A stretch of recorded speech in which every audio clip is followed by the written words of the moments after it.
It's time for Dixie State University Athletics on Radio Dixie 91.3 KXDS Santa Clara. DSU Athletics on Radio Dixie 91.3 is brought to you by Ken Garff St. George Ford Lincoln, your neighborhood Ford dealer. We hear you. And now, it's time for DSU Athletics.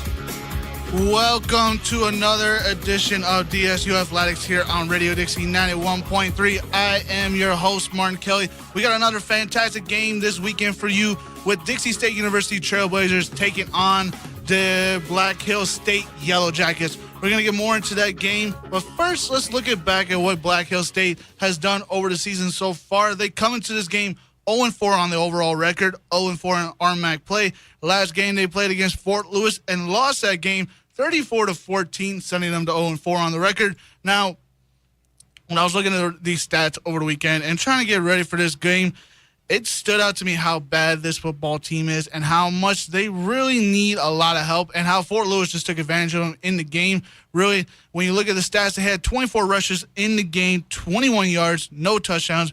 But yet, in the passing game, they had 252 yards and 2 touchdowns.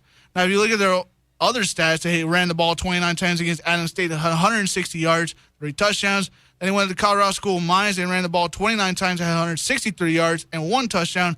And against Chadron State, they had the ball 31 times, 143 yards and 1 touchdown. Really, I think this team has hit a wall so far. They really struggled this season so far to get out of the gate, and we'll see if this continues to lag them in the sense. If you also look at their defensive numbers, they didn't have the best defensive numbers last week. They had 82 tackles, 1 sack, 3 INTs. That's pretty good. That's pretty good in the sense that it's okay, but not enough to get the win. Again, they lost 34-14 to Fort Lewis College last week. Let's move on to our team, Dixie State Trailblazers, who are now in. Let me break this down to you guys. I'm very serious on this call when I say this. Dixie State is in a 4-way tie for second in the RMAC conference. The first year we are truly in this conference, and we are in a 4-way tie for second in the RMAC conference after getting shellacked in the first game against Colorado State Pueblo, 56-14.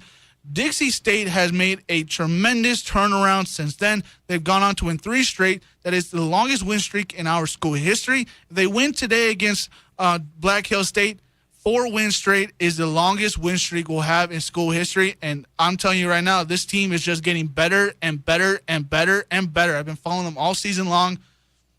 Again, when they played Fort Lewis, they beat them up 31-3. They had the ball for a long time in that game. They controlled the clock. They controlled the run. They did everything right in that game. They ran the ball 47 times, 218 yards on the ground, 3 touchdowns. They threw the ball 257 times. They threw the ball for 257 yards and 1 touchdown. Then the game after that, New Mexico Highlands. This team was down at halftime. They looked like they were just going to fold and maybe sit this one out, go 1-2 on the record, and get ready for South Dakota Mines. No. No, no, no, and no, and no. This team kept fighting back. They went and just came back in that game. They won that game tremendously. They won that game 28-23 in a close game.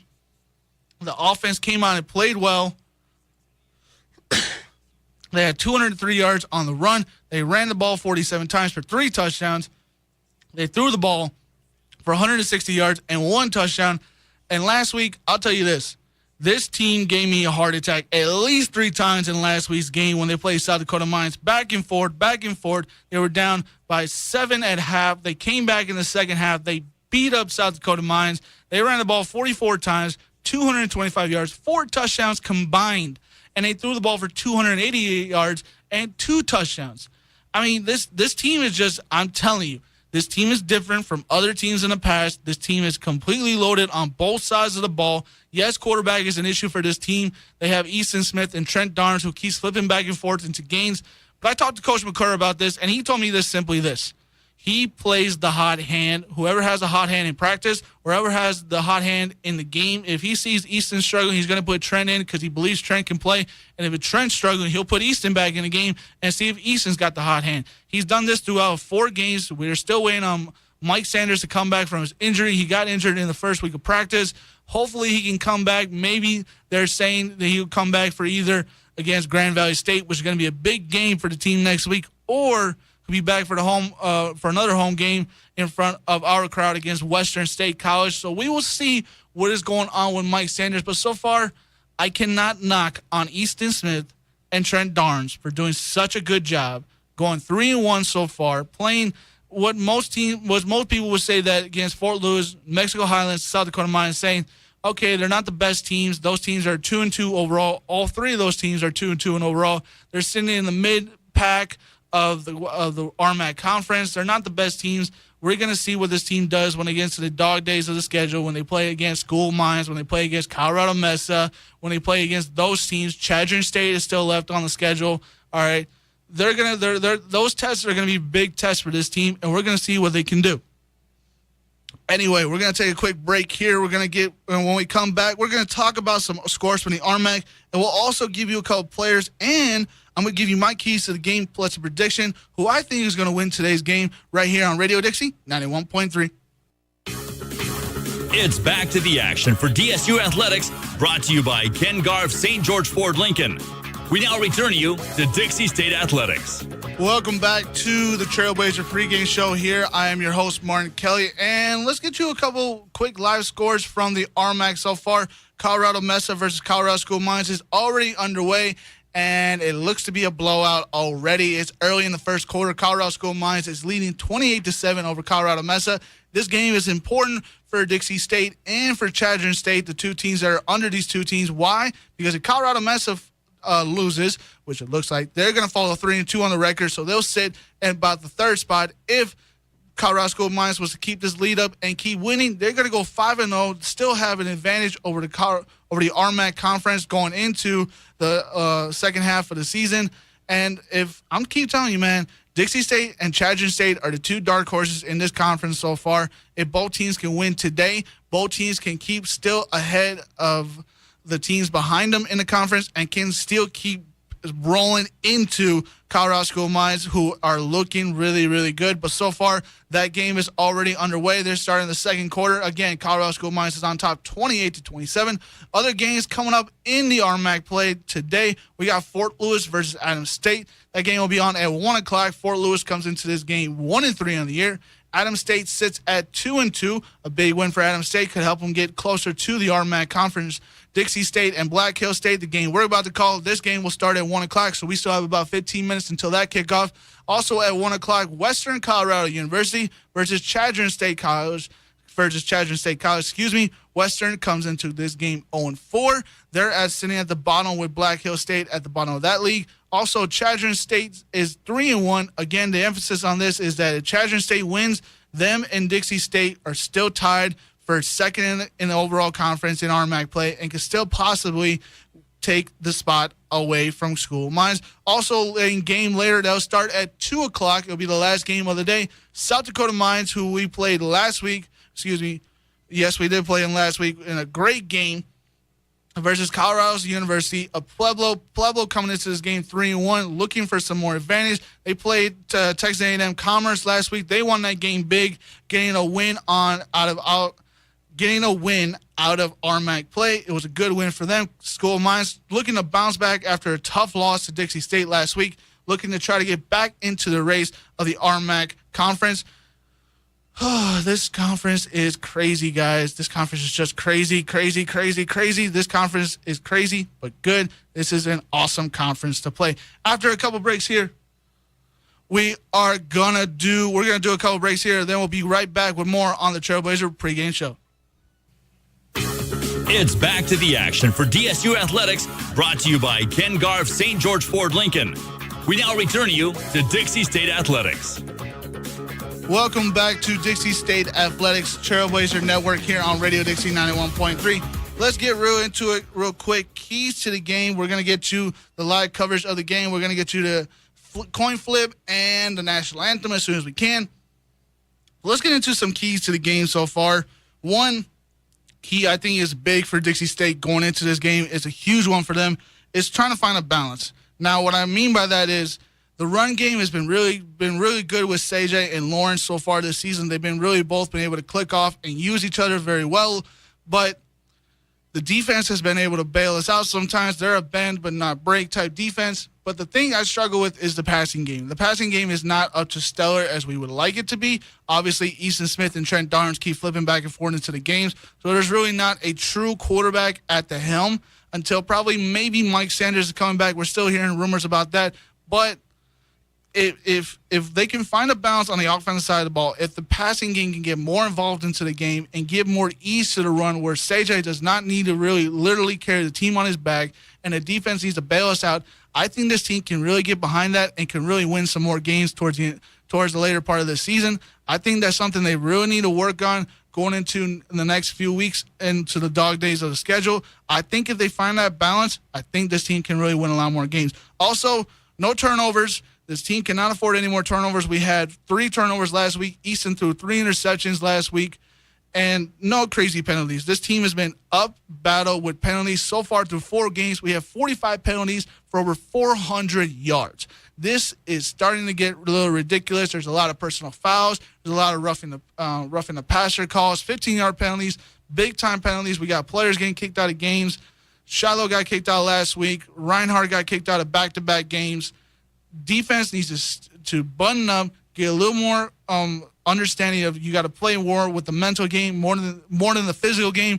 And if they can do that, I think this team can win a lot of games going into next week. I think this team is going to show what it really is and become the team that we all expect this team to become. And I think that's going to be the best thing for this.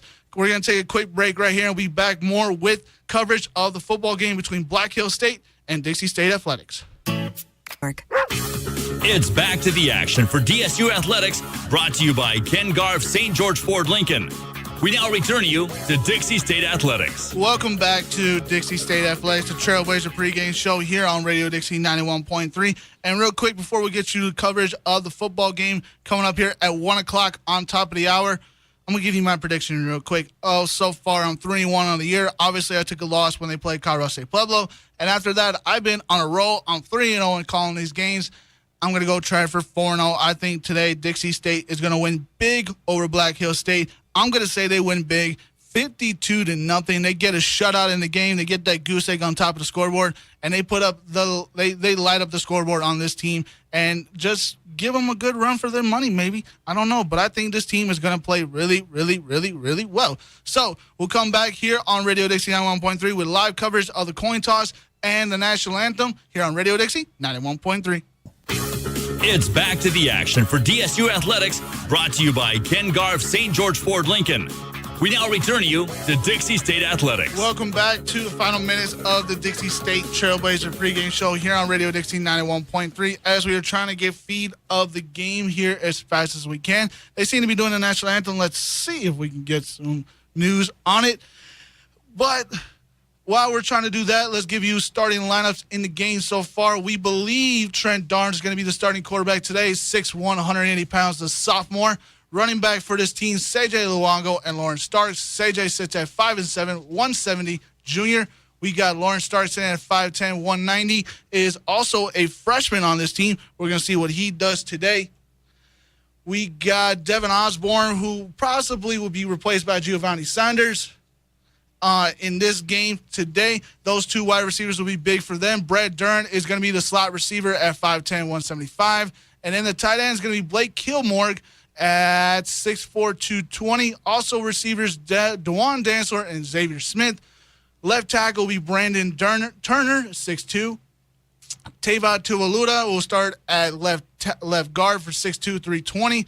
Dylan Hall will be the center of the team at 6'2", 285. Nathan Avesier, 6'1", 295, a freshman. And Abid Junasi, 6'4", 260 pounds, sophomore, will be the right tackle on this team.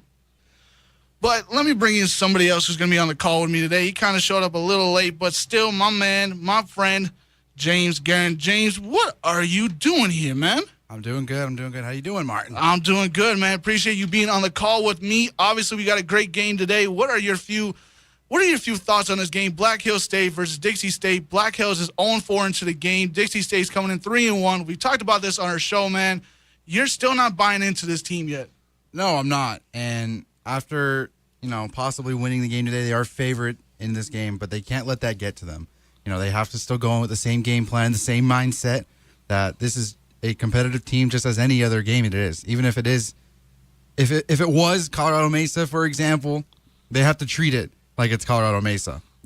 They can't go lightly against Black Hills State because if you play, slacking off and you play not your 100%, they can cause some big plays. So Dixie State has to avoid those mental mistakes today, and if they can minimize those, I think it's going to be a big, big win for them. Alrighty then, let's see what this coin toss is going on today. Obviously, Dixie State in some cool little retro uniforms today. Looks like they're throwing back a little old school. Plus, Black Hill State in a green and yellow oranges. Referee is telling them the size of the coins and which size are which. Looks like Dixie State's calling tails. Let's see what it is in their favor as we are giving you play-by-play on a coin toss. This is the first time I've ever done this. It's kind of weird, but anyway. Dixie State has ran the ball very well in the last few games, has passed the ball, has received the ball very well. What are some keys to the game offensively this team needs to go out on the first drive? Offensively, we need to air the ball out. This Black Hills State team gives up 265 yards a game through the air. They've only given up 6 touchdown passes in the air through their first 4 games of the season. And so they're good. They're decent against the pass. They do give up 122 on the ground. I think Sage A is going to get a lot more than 122 yards on the ground today, especially the hot streak that he has been on lately. I can see him going for 200 plus, and I think we need to feed him the ball, get him going early and often. Alrighty then, let's get the call right here as Black Hill State is kicking it off to Dixie State, as we are saying right now. Number 1, Jacob Parks is the kicker for this team, and he kicks it downfield, end to end, and it is driving downfield. Simpson will fumble it, but he'll take a knee in the end zone, fumble the football real quickly, but he brought it back up to him. As we said before, we did see Mike Sanders dress up. We're not sure if he's dressing up as the backup or he'll be the starter. We'll see what comes out on this drive. He has had an injury so far this season. As we said before, he possibly tore his ACL earlier in the year this season and could not play in the first few games. We'll see if he comes up. Nope. Let me take that back. Trent Darnes is coming out as the quarterback for Dixie State. Sage Luago is lined up in the backfield with him. Trent Darnes' numbers on the season so far, 24 for 61, 39 and 298 yards. As Sage takes the first snap, gets upfield, and he'll get about 4 yards on the first carry for Dixie State.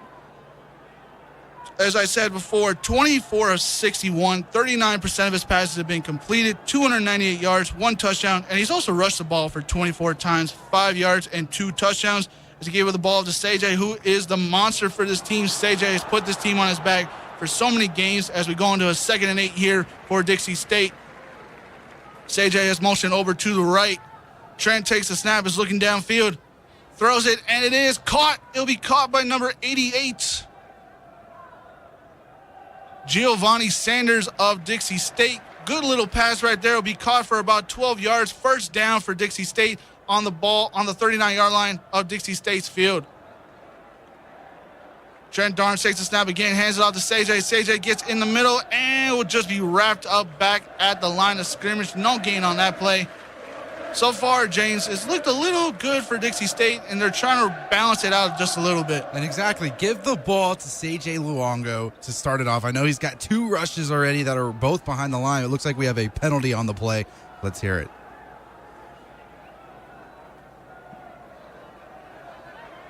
Face mask call on Black Hill State's defense, be 15 yards, and it'll put Dixie State into Black Hill State territory, giving them a fresh first down and 10.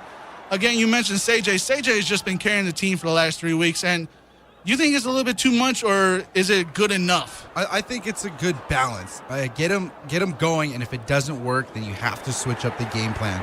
But until you can stop Sage, until he can get stopped by Black Hill State, I don't see why they would go away from the run game. 1st and 10 for Dixie State. Trent Darnes takes a snap, fakes a handoff to Sage. Looking downfield, looking, scrambles outside the pocket, getting away from the pressure, and will just keep on scrambling, and it will get to about the 43-yard line, be 2nd down and about 3 for Dixie State. Good little scramble outside of the pocket there by Trent Darnes. That's what you call a coverage play right there. Wasn't exactly a sack on the play, but the defense got to him. Trent Darnes able to break a couple of tackles, actually, and make something out of nothing. 2nd and 6 for Dixie State. Again, they line up in a shotgun. 3-2. You got a bunch set towards Trent Darnes' right on the field. CJ lines up to the left. Trent Darnes hands it off to CJ. CJ will get up the middle, and we'll get about 3 on that one. Make it 3rd and 3 for Dixie State.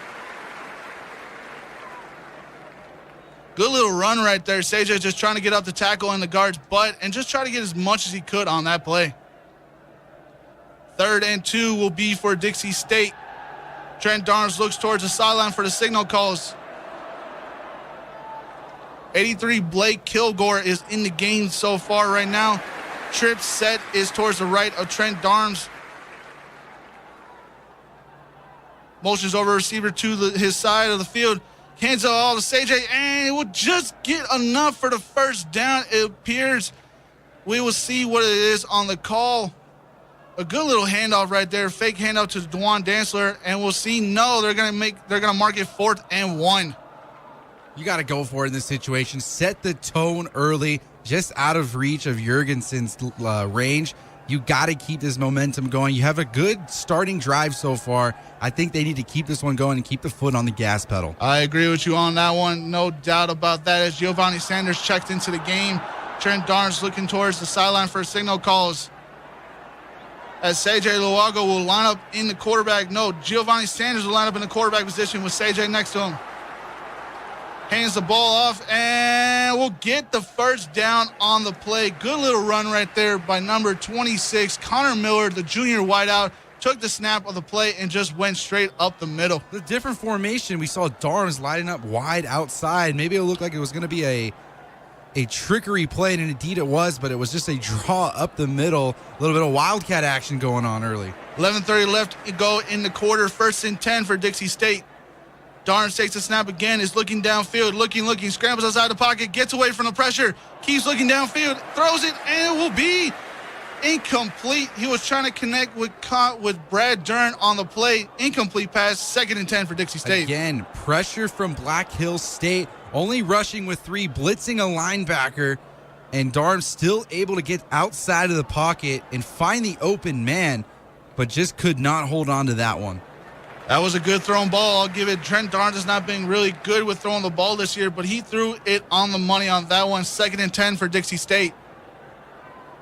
Darnes takes the snap again, hands it off to CJ. CJ will get up the middle and will just get about 2 yards on that one. Black Hill State doing everything they can to make sure CJ is completely taken out of this game. And Black Hill State, they're not a terrible rush against per rush.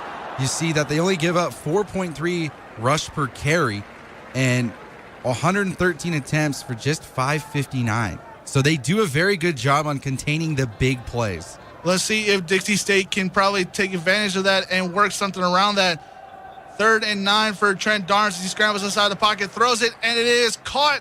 It'll be down at about the 21-yard line. Again, Brad Durham on the reception this time. Just the easy rolling out of the pocket, escaping pressure, and finding Duran on the in route. 1st and 10 for Dixie State at the 22-yard line. This drive has gone so far so good for Dixie State. Let's see if they can capitalize a touchdown as CJ and Lawrence Stark are lined up in the backfield with Trent. Takes a snap and will hand the ball off to Lawrence. Lawrence will get up the middle and we'll get to about the 10. 5, touchdown, Dixie State. Now let's wait on the call. They might have said that he stepped out of bounds. He was tippy-toeing out of on the sideline for Let's what it see seemed that like again. forever. I don't know about that. I don't think he stepped out of bounds. He might have stepped out right on the 10 right there. They'll mark it at the 15-yard line. 2nd and 3, on the call. I thought it was a touchdown all the way on that one. We didn't hear any whistles, so. No, we did not. Again, Lawrence Starks and CJ will line up in the backfield. CJ motions out. Hands the ball to Lawrence, a little counteraction play. Get up the middle, and Lawrence is still on his feet. He'll get to about the 7-yard line and make it 1st and goal for Dixie State. A sweet play executed perfectly. You see the guard pulling, or I'm sorry, it was the center pulling, and look at that big man get out there. One block, finds another block. If he would have broken that tackle, he might have taken those defensive backs with him into the end zone. I got to say, CJ and Lawrence look good so far. These 2 running backs will be good for Dixie State going into the future. Trent Darnes looks towards the sideline for his signal calls. Lines up in a shotgun again. CJ's lined up behind him.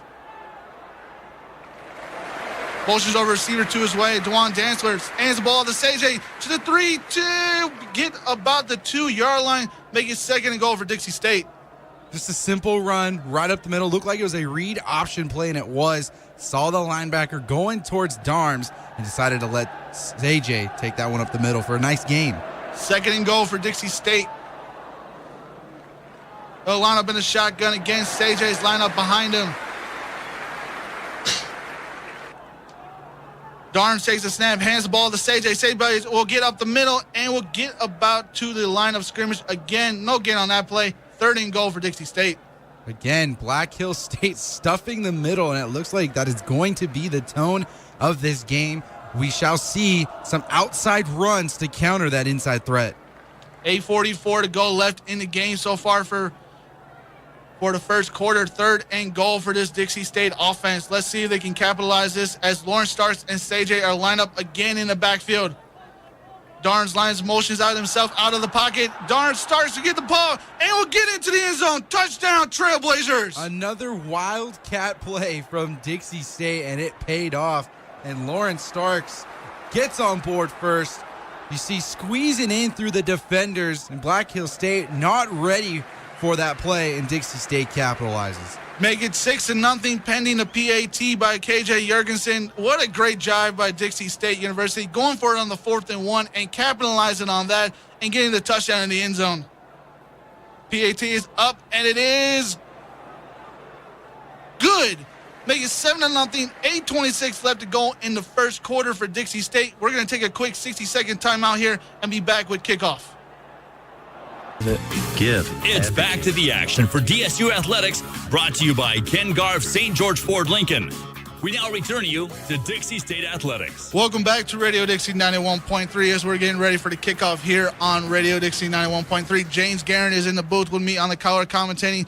KJ Jurgensen sends the kickoff end to end, and it is a booming kick fly right about to the 10-yard line and is returned outside, and Black Hill escapes the pocket to the 50, to the 40, and will be brought down at about the 45-yard line in Black Hill, in Dixie State territory. A good position for this Black Hill State team.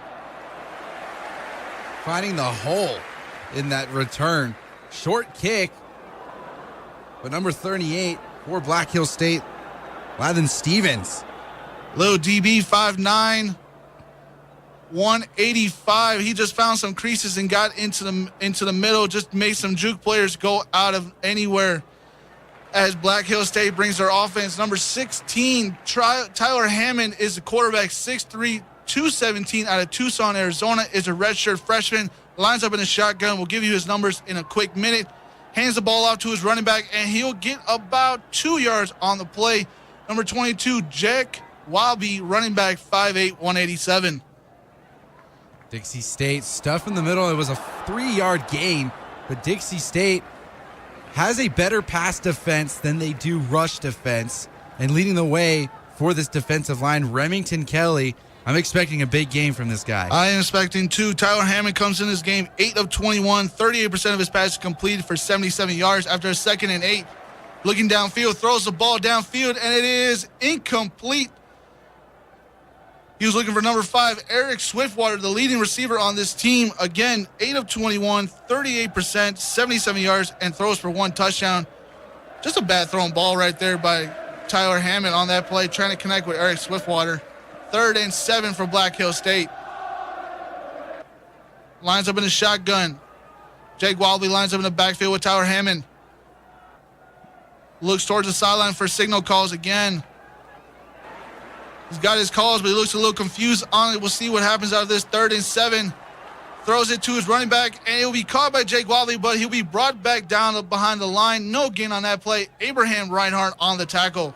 Red all the way. You saw the screen coming. He comes out of the linebacker position and stops that for a 2-yard loss. 3 and out for Black Hill State. 4th and 9, a punt for this team. 7:18 left on the clock for this team. Again, Jacob Parks, the kicker on this team, will take the punt. Kicks it off, and it is a good kick down the middle. It will land in the end zone, be a touchback for this Dixie State offense. And it'll be marked at about the 25-yard line for this team.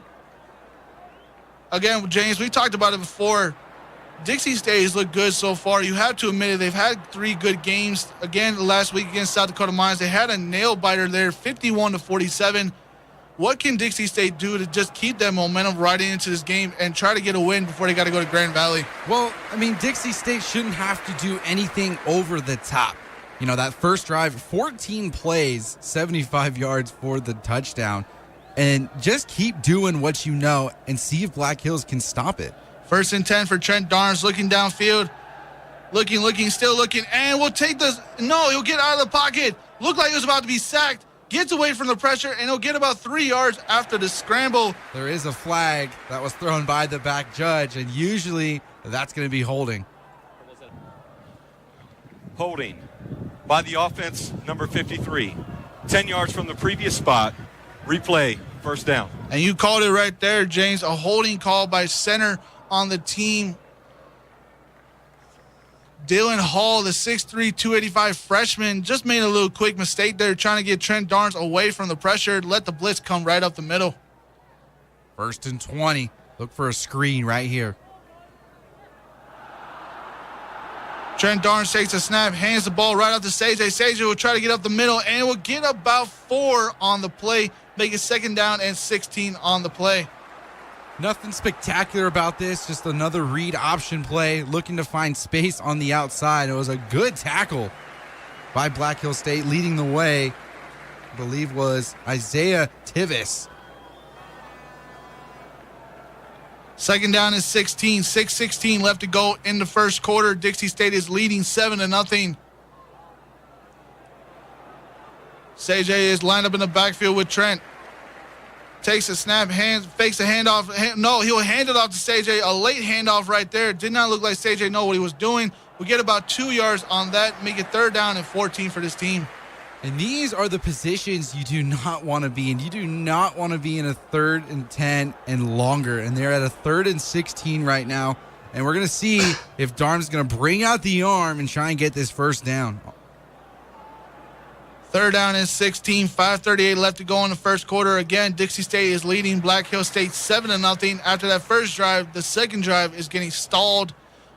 Let's see what Trent can do as CJ is lined up in the backfield with him again. Motions over receiver to his right. Trent looking downfield, looking, throws it, and it is incomplete. Had Brad Duran on the coverage, was looking for Brad Duran on that one. Just overshot him about 10 yards on that play. He had time in the pocket. The offensive line gave him enough time to make a throw on that one. Just could not find Duran on that deep route. As Dixie State will line up for the punt. Number 39 for this team, Josh Carson. If you haven't watched this kid so far this season, this kid has a booming kick. He had a 75-yard punt against Colorado State Pueblo. This kid can kick the ball. It'll be kicked at it will be recovered at about the 39-yard line. It will be returned back to about the 40-yard line on that one. Number 80 of Black Hills State. Kyler Harpson, the wide receiver of the team, had a good reception right there. Almost nearly touched one of the Dixie State players, and off the bounce, he just said, let me have some fun with this, and took it outside and got a good return on it. 1st and 10 will be marked for Black Hills State as Tyler Hammond comes back out as the starting quarterback for this team. Now, we mentioned that Dixie State does not have the best run defense, but they have a good pass defense. This team is trying to look for more after that. 1st and 10 will be Tyler Hammond. Hand the ball off to his running back, and he'll get up the field and just get about 2 yards on that. First one there looked to be number 5, Alex Lilliard, the junior on this Dixie State team. And a stuff on 1st down from Dixie State, not giving an inch to Black Hill State and Walleye so far. 2nd down and 8 for Black Hill State here. Let's see what Dixie State brings the pressure or not. Hammond takes a snap, is looking downfield, throws it, and it will be incomplete. No flags on the play. Was looking for number 21, Xavier Bawden, the DB on this team. And had a little bit of time late, defensive lineman coming in, but he was trying to squeeze that into such a tight window, double coverage on the play, and now Black Hills State is looking at a 3rd and 8. 3rd and 8, 4:27 left to go. 7-0. Dixie State leads this game. Tyler will take the snap, is looking downfield, looking to scramble outside the pocket. He's got room to the 40, to the 30, and will slide. We'll get a first down for Black Hills State. Nobody there to really contain him outside of the pocket there. He made something happen out of nothing. Saw a man, saw that he was getting blitzed, just scrambled over to the left side and slid safely for the first down. You did see Shiloh there. He looked like he ran it too much on that one and let Tyler escape outside the pocket. Tyler has run the ball a couple times this season as well. 1st and 10 for Black Hills State. Looking downfield, throws it, and it is incomplete, but there will be a flag thrown on the play.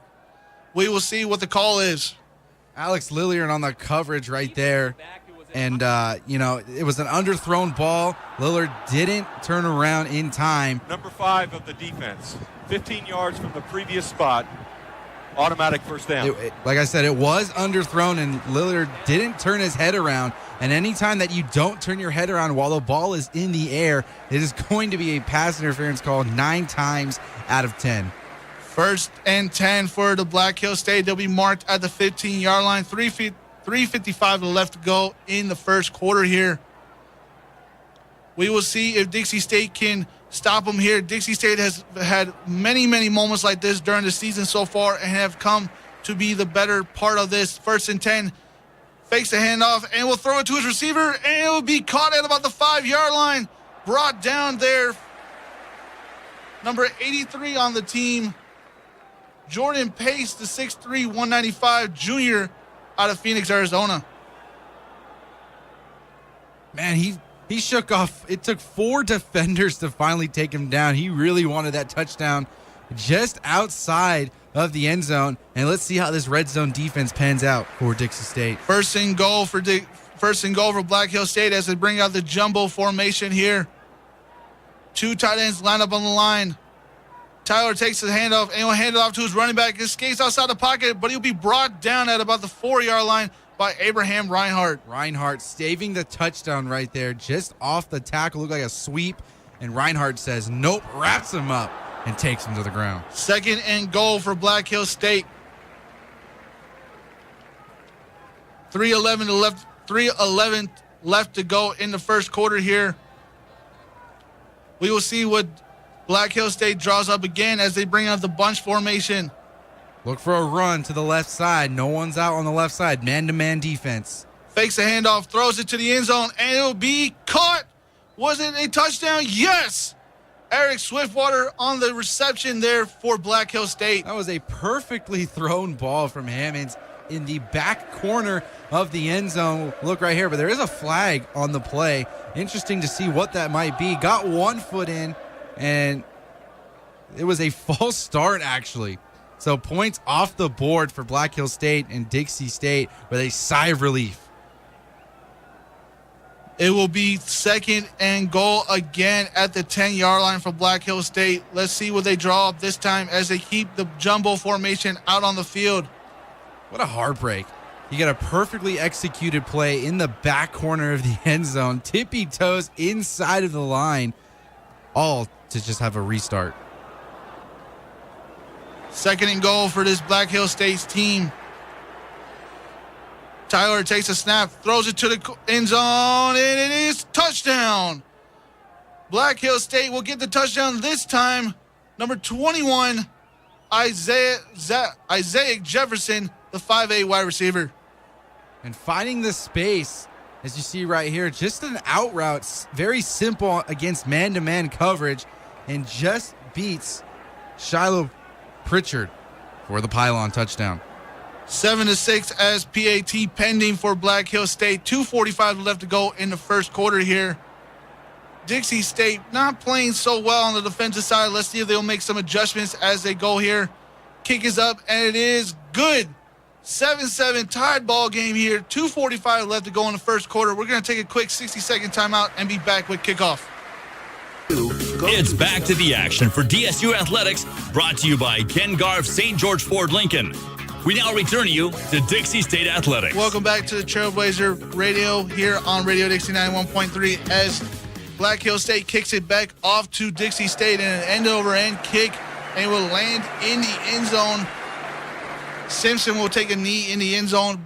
Dixie State will bring the offense back out to the 25-yard line. James, not the way we thought it would start off so far. 7-7 tied ball game. 2:45 left to go in the first quarter. What more can we see from this team? Well, Dixie State's getting beat man-to-man right now. And if you have a lot of speed in your receiving core, it's very hard to cover man-to-man. And we saw the Yellow Jackets do that entire drive. It was a 6-play, 41-yard drive. It was a short drive, and they made it work. And we have a new quarterback in the game. Michael Sanders checks in for the first time as Dixie State's quarterback as he'll take the snap. Hands it off to Sajay on a counter run. Sajay will get up the middle and will get to about the 31-yard line. Make it 2nd and 4 for Dixie State. Just a simple read option again. Sajay going out to the right side, right behind that big boy at right guard, number 71, Tavia Toluatau. Michael Sanders again is lining up at the starting quarterback position. He has Sajay in the backfield with him. 2nd and 4 for Dixie State. Hands the ball off to Sajay yet again. Sajay will try to get up the middle and will get about 2 yards on that one. Make it 3rd and 2 for Dixie State. Same exact play. Offensive line couldn't get the push off the ball that they wanted to, but Sajay still able to grind out 2 tough yards on that play. 3rd and 2nd for Dixie State. Again, we were not expecting Mike Sanders to play in this game. He had possibly a torn ACL earlier in July. May looks like he recovered as fast as he could to get back out onto the field. As he sends Sajay in motion, takes a snap, looking downfield, and it'll be incomplete as he throws his first ball as a Dixie State. It was incomplete. Took a lot of pressure on that one. Yeah, that freight train coming right through up the middle in the A-gap, not even giving him any chance to make a throw on that one. And another quick 3-and-out for the Trailblazers. 4th and 3 for Dixie State. Carlson will come out to punt yet again. Second punt on the day so far as we have 1:38 left to go in the game. Sends a booming kick downfield, and it'll be fair catch at about the 28-yard line by Kyler Hartman, the wide receiver on Black Hill State. As we mentioned before, you mentioned it before, James, got beat man-to-man really by this Black Hill State team. Should they stick with that or should they go into coverage? Well, we will see. I mean, they haven't been running the ball that well, and the Yellow Jackets are able to find the holes in this Dixie State defense. They've been finding them on the outside off of man-to-man coverage, so we're going to continue to see a lot of out routes and a bunch of button hook routes. 1st and 10 for Tyler Hammond. Takes a snap, fakes a handoff to his running back, throws the ball deep down the field, and it is incomplete. It looked for a second. His wide receiver is going to make that catch and bring it in. Isaiah Jefferson on the reception on that one. Just a really weird thrown ball right there, I think, by Tyler. I mean, he caught it. He caught the ball, but his feet were out of bounds. It was a good placement, just maybe a foot or two outside of the line. It was good effort, but incomplete. 2nd and 10 for this Black Hill State team. 1:26 left to go in the first quarter. Tyler motions over his running back, hands the ball off to him, and it'll be met at about the 29-yard line, make it 2nd and 8. Again, Abraham Reinhardt, the first one there. And able to keep the pressure in on the inside, and Reinhardt has been there time and time again, just in case he slips through that D-line, and he comes through once again. 3rd and 9, 1:05 left to go in the first quarter here for Black Hill State. The game is tied up 7-7, Dixie State, Black Hill State. Let's see what they drawed up on this one as they come out for this one. Tyler motions over receiver to his right, looking downfield, is looking, scrambles inside the pocket, and will get back to the line of scrimmage. Shiloh Pritchard, the first one there on that one. And another great defensive series by Dixie State, getting the pressure on the edge, forcing Hammonds to not make a throw and to try and not get sacked. And Dixie State, I would say that was a coverage sack right there. 25 seconds left to go. As Jacob Parks lines up to kick the ball back. Kick the ball. He'll punt it back to Dixie State. 4th and 7 right here. And it is a booming kick, end over end, and it'll be received at about the 30-yard line by Xavier Smith, and we'll get to about the 34-yard line on that reception right there. Little chippiness towards the end. We do have a flag on the play. Let's see what it is. Personal foul. Face mask. Number 15 of the kicking team. That was during the kick. That 15-yard penalty is tacked on from the end of the run. First down.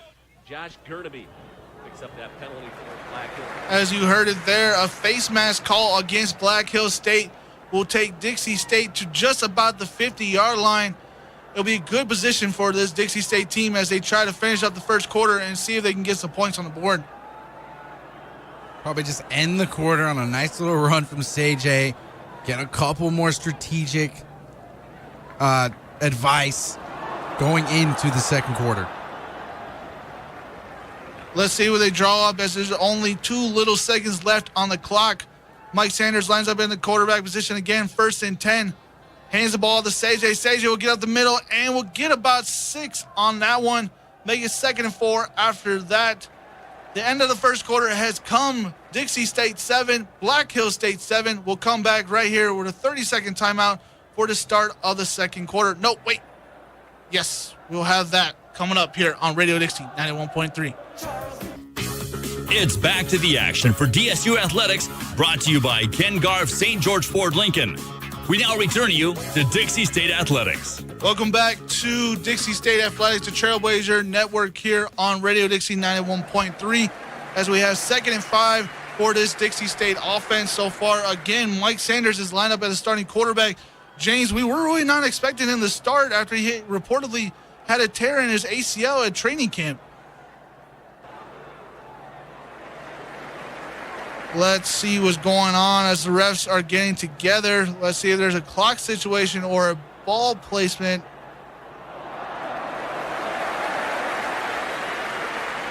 We're a little confused on this one as you guys are. And no, there's no issue there. They were just trying to figure out the clock situation. But again, Mike Sanders, the transfer from University of Idaho, comes into this game for the first time this season so far. We had Easton and Trent as the starting quarterbacks this season. We were trying to expect Mike Sanders to come back, hopefully, as the 2nd and 5 comes here. CJ and Lawrence line up in the backfield, hands the ball off to Lawrence. Will get up the middle and to the 30, to the 20, to the 10, to the 5. Knocked out of bounds at about the 3-yard line. Great run there by Jordan Starks. Finding the big hole on the outside. All the attention was on Sage, and Lawrence said, "Let me shine." Breaks a tackle and into the open field, and a good recovery from number 15, Josh Gurnaby, as he saved the touchdown on that long run. 1st and goal for Dixie State. They'll line up on the 3-yard line. 14:43 left to go in this second quarter. Let's see if they can knock it into the end zone real quick right here and take the lead. Watch for the punch up the middle with Sage. Mike motions over receiver, hands the ball to Sage, gets up the middle, and will get to the end zone. Was he in? No, he'll be marked at the half-inch yard line on the goal line. I thought he got in. What a great run there by Sage. Almost extended for that one. It looked like his elbow was just shy of the line. And remember, you just need the tip of the ball. You don't need the whole ball. You just need just the tip of the football. And Sage it probably was like a quarter of an inch away from the goal line. But we'll see if he can punch it in again. Connor Merrill lines up as quarterback with Sage in the backfield. Motions over a receiver. Connor will go up the middle and for a touchdown, Trailblazers. 13-7, 13:47 left to go in the second quarter. Dixie State takes the lead back. And it looks like this wildcat formation that Dixie State is running is paying off and Black Hills State still unable to adjust to the Wildcat. We haven't really seen that from Dixie State at all this season. It looks like this is something new that they are trying, and so far it's working for them. 13-7, pending a PAT. Here we go. KJ Jurgensen going to try to put a second one through. Kick is up, and it is good. 14-7, 13:47 left to go in the second quarter. Dixie State takes the lead back. Be right back after these messages. It's back to the action for DSU Athletics, brought to you by Ken Garff St. George Ford Lincoln. We now return you to Dixie State Athletics. Welcome back to Dixie State Athletics here at Trailblazer Network here on Radio Dixie 91.3. As Dixie State is prepared to send it back, end over end kick by KJ Jurgensen, flying deep down the field, and it will be taken at about the 3-yard line, received by number 38,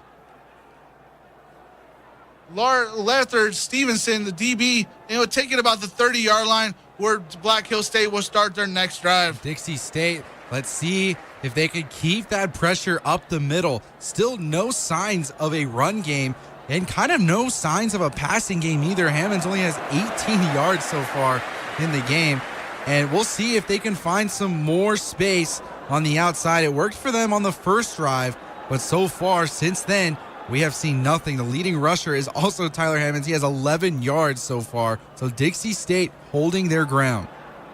Black Hills State brings on the jumbo formation on the line. Tyler motions over running back, throws it to his receiver, and it'll be incomplete. Looking for Isaiah Jefferson on that reception. Not a really good throwing ball right there. Trying to find the out receiver once again. Dixie was in a zone in that one, so Dixie State more prepared this time for that out route. And Dixie State probably just needed to see one drive from the Yellow Jackets to see how they would take this game. And so far, it has paid off with the adjustments they have made. 2nd and 10 for Black Hills State here. Tyler Hammond is still in the quarterback. Motions over a tight end. Scrambles outside the pocket. Throws it, and it'll be incomplete to his tight end. He'll get to about the 40-yard line. 87. Zach Lindsey, the tight end, 6'3", 250, a big kid right there. Just finding the simple route right in front of him, getting a couple of yards, manages to break one tackle, and nearly gets the first down. 3rd and 1 for Black Hills State. Again, they bring out the jumbo formation on the line.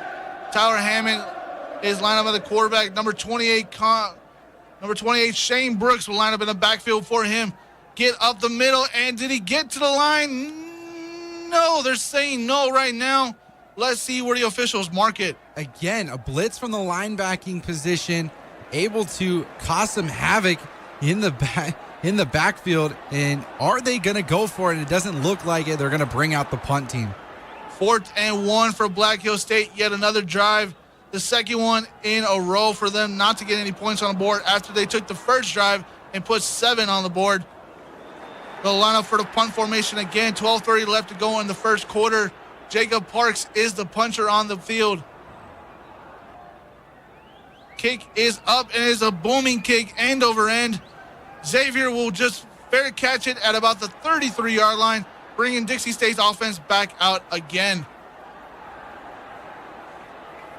Dixie State mixing up the pass and the run. They're not being one-dimensional right now and mixing in that Wildcat. And I bet you that we're going to continue to see that in the crucial 3rd and 1s, the 2nd and 2s, and even in the end zone or the red zone like we just saw with Connor Miller last one. And, it's working for them. They're not just airing it out, and they're not just running with Sage. They're getting other players to run around with the ball, and it's working for them. I think that helps a lot, too, with Sage being the fact that he's been running the ball a lot this season. If you look at the numbers, 64 rushes, 365 yards, 4 touchdowns. He has had to carry the load all season long. He did not play in the Pueblo game. He was hurt that time. But, James, so far, it has looked good for them so far in this game. Mixing it up, keeping the Yellow Jackets on their heels. And it's so hard to adjust when you have 2 guys that can run the ball. And we have a quarterback change once again. Trent Darnes is in it again. Motions over Jordan. Lawrence Starks to his left. Throws the ball down the field, and it is caught will be caught by Connor Smith, 26, a good for 10 yards, make it 1st and 10. Only blitzing with 3, and then that linebacker comes in for a late blitz, allowing the middle of the field to be wide open, and Darms recognized that and fired that one in there. Darms lines up at a quarterback again. Lawrence starts and CJ in the backfield with him. 2nd and 1, as he motions over Lawrence outside of the pocket. And he will just throw it incomplete. It looked like he was trying to get a little shuttle pass there to CJ, and it did not work. Well, it was a jailbreak back there. There was 4 defensive linemen, and Darms saw Luongo right in front of him, so he just threw it at his feet to avoid the sack. Smart play by Darms. 3rd down and 1 for this Dixie State offense. CJ and Lawrence are in the backfield again. Let's see what Dixie State draws up on this as CJ is motioned out of the pocket. Hands the ball off to Lawrence. Lawrence will get on the field and will get the 1st down, and he'll get to about the 49-yard line on that one. Good little run there by Lawrence Starks on that one, just straight up the middle right there. Nothing too hard, nothing too easy there either. Actually, they're going to mark it 4th and 1. Didn't look like he got the 1st down on that one as the offense will stay on the field. Darms takes the snap, is looking downfield, throws it, and it is caught. Be caught by Connor Smith. 1st down and 10 for Dixie State's offense. Again, getting time in the pocket. I know they're playing a 3-4 defense. But when you have time in the pocket, you can allow your receivers to make those cross-field routes. And we saw Miller right there getting separation and making the extended catch for the 1st down. 1st down and 10 for Dixie State. 11 minutes left on the clock. Hands the ball to CJ. CJ's out the middle, and will get to about the 25-yard line on that one. Great little run there by the great little man. Able to make just a tiny hole for Luongo, and Luongo rushes right through it, and looks like we have an injury on the field for Black Hills State. Never want to see that. Number 17, Luis Bach for Black Hills State, the 6'3 linebacker for this team. We're going to take a quick 60-second timeout here and be back with more action of Black Hills State versus Dixie State. It's back to the action for DSU Athletics, brought to you by Ken Garff St. George Ford Lincoln. We now return you to Dixie State Athletics. Welcome back to Radio Dixie 91.3, the Trailblazer Nation here on Radio Dixie 91.3. Dixie State will line up again for a 1st and 10 here. Trent Darns is the quarterback again. Takes a snap, fakes the handoff to Lawrence Starks, looking downfield, scrambles outside the pocket, still scrambling, throws the ball, and it is incomplete. Just trying to get it away there. Able to escape the pressure, trying to find Dylan Reiners on that one. And, some pressure from Gerald Ganaway, able to force Darms to roll left, throwing across his body, and an incomplete pass. Isaiah Wooden, the intended target on that one. 2nd and 10 for Dixie State. Lawrence Starks is lined up in the backfield. Trent takes the snap, hands the ball off to Lawrence. Lawrence will get up the middle and will get to about the 15 and got tripped up, and it'll be down at about the 13. 1st and 10 for Dixie State. We see this so often from Dixie State. Somebody pulling, and you saw the tight end get a chip block right there, giving Starks some room. And we will see this all game long. Dixie State loves to run those sweep plays and to get a big guy on the inside. 1st and 10 for Dixie State. 10-10 left to go in the 2nd quarter here as they lead 14-7. Looking to put more points on the board here. CJ Luongo is lined up in the backfield with Trent. Takes a snap, hands the ball to CJ. No, fakes the handoff, throws it to her, and it will be caught. But there will be a flag on the play. We'll see what this is called. Man, that was a good play action. I thought the running back had the ball there for a second, and then Darms just fires that one in there. And that was a well-executed read option. And Darms gets drilled as he lets go of that one. Replay, 1st down. That was their tight end, was the illegal receiver. Illegal receiver for Dixie State. It'll back him up 5 yards on that one. Make it 1st and 15 for Dixie State. A little bit more breathing room. It's not a terrible penalty as red zone does get tough to score So an extra 5 yards to make something work, I say it pays off. Trent Darnes lines up in a shotgun, has two running backs. So he has Lawrence Starks lined up in the backfield. Lawrence Starks will take the handoff and will get to about the 11-yard line. Will gain a good chunk of that 1st and 15 right back for Dixie State. Again, another sweet play, letting those big boys run out in front. Starks breaks a couple of tackles, finally gets hit from behind, and gets a 9-yard gain on that play. CJ will line up in the backfield with Trent. He has 3 receivers to his left. Darnes looks towards the sideline for the signal calls. 2nd down and 6 for Dixie State as they're still leading 14-7. Darnes throws a real quick pass to the end zone, and it is incomplete. No flags are thrown. I say there should have been a PI flag right there. Both players were going at it, a little bit of hand action, and Darnes once again just gets drilled on that one. You can't have your quarterback take big hits like that, and that's 3 times on this drive that we saw Darnes just get drilled right into the turf. Darnes lines up again in a shotgun. CJ Luongo in the backfield. He has 3 receivers to his left. Let's see what they draw up here on 3rd and 6 as CJ is motioning outside of the pocket. Darnes looking downfield. Will throw it to Isaiah Wooden, and he will get caught, and he'll be down at about the 2-yard line. 1st and goal for Dixie State. Oh, man. Connor Miller was wide open in the corner of this end zone. It looked like he was going to throw to him for just a second. Decides to play it safe, and a nice little 8-yard gain. Again, Connor Smith will come in as the quarterback. Yet again, a Wildcat is called. CJ in the backfield with him. Let's see what they call on this one. Smith takes it. He'll take it himself. Will get up the middle, and for the touchdown yet again. Connor Smith twice on the day, put points on the board, 20-7, Dixie State. I say they just continued to do this Wildcat the entire drive because the Yellow Jackets have no answer for the Wildcat formation. And Dixie State, man, they look good when they're in the Wildcat. 8:22 left to go. Dixie State is leading 20-7, a pending PAT here by KJ Jorgensen. So far, he is 2 for 2 on the day. Let's see what this goes as. And we're going to get flags here, I believe. Let's see what the call is. False start by the offense, number 63. 5-yard penalty. The ball will be placed at the 8-yard line. And that does not help KJ as he has struggled with PATs and field goals all season long. Again, Dixie State is leading 20-7, a pending PAT by KJ Jorgensen. Here with 8:22 left to go in the 2nd quarter. The kick is up, and it is good.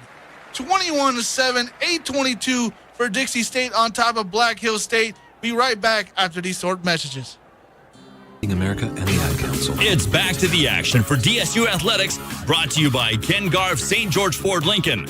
We now return you to Dixie State Athletics.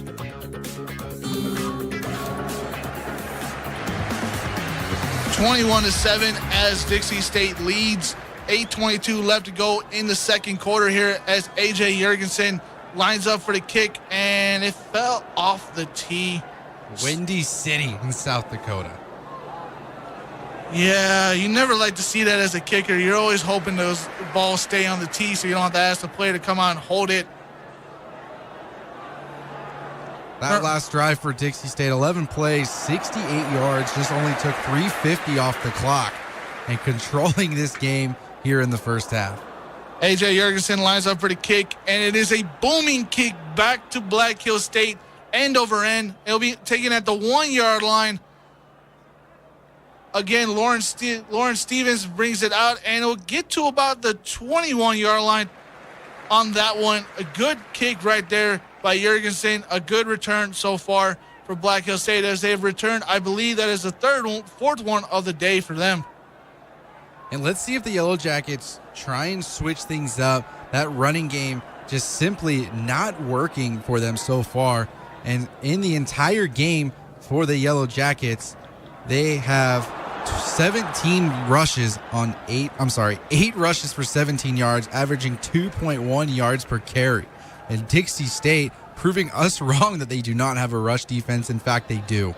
Hands the ball off to his running back, number 22, Jake Walby. Going to get about 2 on that one right there. Maybe possibly got back to the line of scrimmage there. Nothing there. As you said before, James, Dixie State is proving to us wrong that they do have a rushing defense, and they're stepping up big time. And they haven't really given anything in the passing game as well. Only 27 yards through the air. And Dixie State playing smash mouth defense so far. Black Hill State lines up in a 2nd and 10. Hands the ball off to Walby again, and he'll get met back at the line of scrimmage. Possibly lost a yard. As there's a little scuffle at the end. A flag has come out on that one. We have 3rd and 10 for Black Hill State pending. Looked like it might have been illegal hands to the face or maybe a late hit. Unnecessary roughness maybe as well. As the referees are discussing it, let's see what the head ref will call.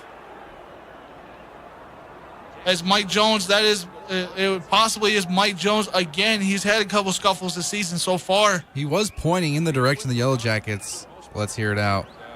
Still discussing, actually. They are pointing towards Dixie State. Let's see if this is on them or are they just pointing at the field. There were 2 fouls on the play, both dead ball after the play was over. After the play was over, unsportsmanlike conduct by the defense, number 9. Also after the play was over, unsportsmanlike conduct by the offense, number 62. Those are both the first unsportsmanlike conduct fouls of the game. As you heard it there, number 62, Carlton Drive for Black Hill State, and number 9, Mike Jones. Again, I don't like those calls. It'll be 3rd and 10 for Dixie State. Dixie State has gotten too many penalties so far. They've had 48 penalties through 4 games for 400 yards. They need to stay away from those chippy after the play calls right there. They do offset, so it doesn't hurt Dixie State. We'll see what they draw up here.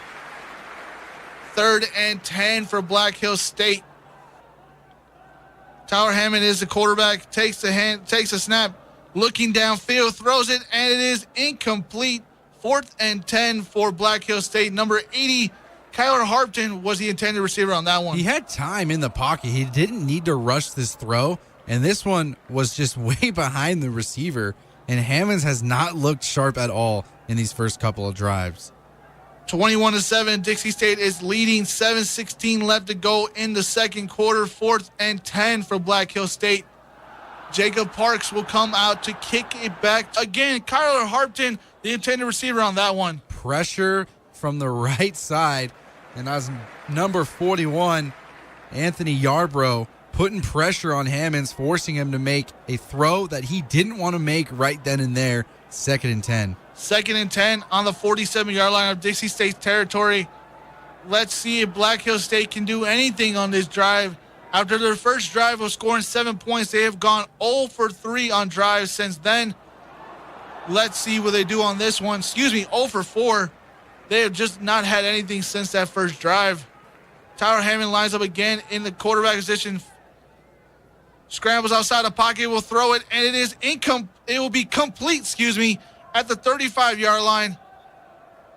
Finding the space inside a zone, and anytime you play zone, you're going to find those those 10, 12-yard routes in the middle of the corner and the linebacker, and just a blanket of defenders about 5-7 yards off of him and right in the middle of that zone coverage they did call it incomplete.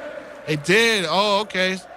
Excuse me on that one. 3rd and 10 for Black Hill State, as they will do a little fake handoff, a little trick play here, and he'll get out to the line and be out of bounds at about the 26-yard line. I believe there was a 1st and 10. They just did not put it on the scoreboard there. You see a reverse option right there, and got a couple of good blocks. Didn't get the first down, however, and it is 2nd and 2. So you were right. They did catch that on the previous play, and then that reverse gets 8 yards for the Yellow Jackets. 2nd and 2 for the Yellow Jackets as Black Hills State lines up in a shotgun.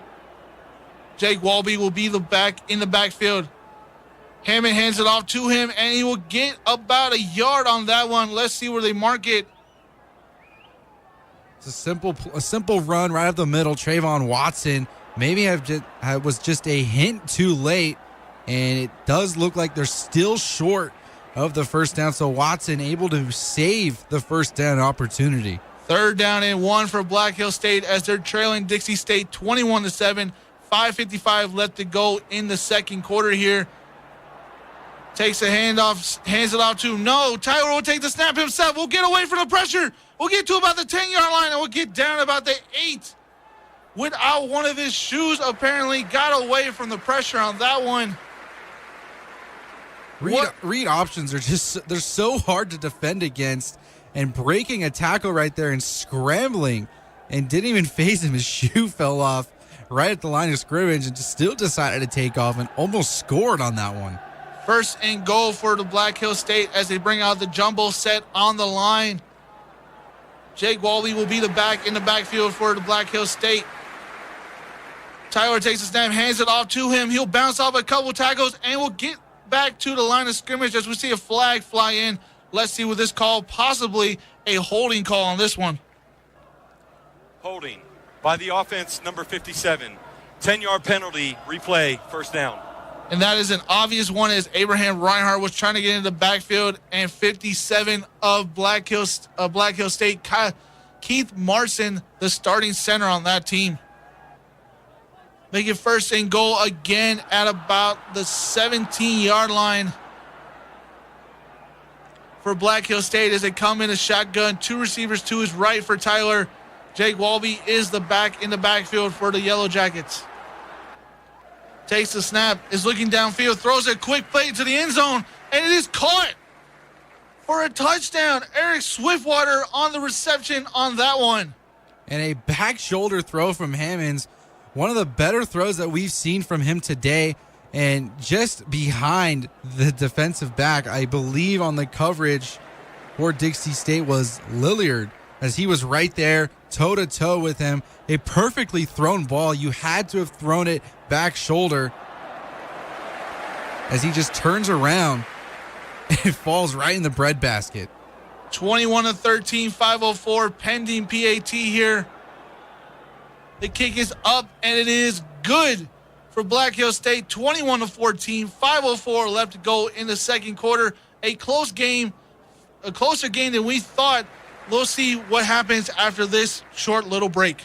They can't do it alone. It's back to the action for DSU Athletics, brought to you by Ken Garff St. George Ford Lincoln. We now return you to Dixie State Athletics. Welcome back to Radio Dixie 91.3 Trailblazer Nation here for you as Jacob Parks gets ready to kick it off back to Dixie State on another end-to-end beautiful kick down the field, and this time it will be received at the 5 by Simpson. Simpson gets it up to about the 15, to the 20, to the 25, and we'll be down again at the 26-yard line on that one. Good reception right there from the 1 to the 26-yard line. And Dixie State, this is a drive that they need to go down and score right before halftime, and another penalty on the play. And, man, the penalties are starting to add up here in this game. The referee's discussing on who it is. And here is the call. See what the call is. During the return, personal foul, face mask by the kicking team, number 15. That 15-yard penalty is added to the end of the run, automatic first down. Josh Gurnby We've seen more. right there on the flag. 15-yard penalty, move Dixie State up to about the 45-yard line. Give them good field position on this drive. And that's a good way to start off this drive, getting those 15 yards. Now they only have to go 60 yards down the field. And as I was saying before the call, Dixie State needs to score on this possession. 5 minutes left until halftime. They need to use the clock on this one. And, you know, I say they start airing it out, spreading that defense out, and then running the ball right up the middle. 1st and 10 to hand it off to Sejay. Gets out to the end, and we'll get nothing. We'll get back to the line of scrimmage on that one. Blown up right at the end of blown up right at the line of scrimmage. Trying to find space off the tackle, tries and breaks one tackle, and then we had the linebacker from the Yellow Jackets, Josh Gurnaby, coming flying in and stopping Luongo from making any progress. 2nd and 10 for Dixie State. Darms takes a snap, is looking downfield, throws it, and it is incomplete. Was looking for the tight end there. Blake Kilgore on that one just did not get that ball in. It was going to be a short gain regardless. It was in his hands, and it looked like the defender came in and disrupted that pass. In a 3rd and long situation for the Trailblazers. And they've been pretty good at avoiding these situations, only a couple times so far. But here again, they face a 3rd and long. 3rd and 10 for Dixie State. They're leading this game 21-14. Darns takes the snap, is looking downfield, looking, scrambles outside the pocket. Keeps looking downfield. We'll run the ball now. We'll get to about the 50 to the 45. And looks like he just got the first down. Yes, he did. First down and 10 for Dixie State. A dual threat quarterback. Now, Darms is not the guy. He's not a run-first quarterback. But he is able to make plays happen with his feet. And if you're the defense for the Yellow Jackets, how do you stop this guy? I mean, we've seen Darms scramble time and time again, escaping pressure. I think it's time that they start to put a spy on Darms if they want to have any success of slowing him down. 1st and 10 for Dixie State. They hand the ball off. No, fake handoff to CJ, number 42 for Dixie State. We'll get to about the 22-yard line there. A great fake handoff right there, 43. Kentaro Yoshikawa. What a great fake right there. Everybody thought it went to CJ, and it went to Yogitawa, and he gets up the field for a good amount there, a gain of 20 on the play. And that's what having a strong running game does for you. Everybody got sucked in to CJ, and Darns able to find Yoshikawa up the seam for a 20-yard gain. 1st and 10 for Trent. Darns fakes the handoff again to CJ, throws it to him late, and it is incomplete. Yet again, Darns takes a late hit on that one. Colton Johnson for Black Hills State able to get another big hit on Darms, and man, Darns is getting a little roughed up in this first half. The offensive line just letting those late blitzers come in and cause some problems for Darms. Got it out of his hand in time, but CJ just was not ready for it. Lawrence Starks will line up in the backfield for Trent. There is a trips to Trent's left, as Trent has taken a lot of hits, but he has shown a lot of toughness on it too to come back and still take snaps out of the pocket. Hands the ball out to Lawrence. Lawrence will get out to the edge. We'll get to about the 20-yard line after he fumbled it out of bounds. Let's see what the gain is, but there is a flag on the play. Let's see what the call is. Starks and CJ are very good horizontal runners. Holding usually. Holding by the offense, number 53. 10-yard penalty from the previous spot. Replay, 2nd down. That's a deep Another holding call stagnating this drive by Dixie State. Let's see if this comes back to bite him, as he'll make it a 2nd and 20. He said number 53, Abi Juani for the Dixie State on that one. I think he was trying to call 43, not 53. Got confused on the numbers. 2nd and 20 for Dixie State. Darns will take the snap, hands the ball off to Lawrence. Lawrence will get up the middle. We'll get to about the 27-yard line, and yet another flag comes in.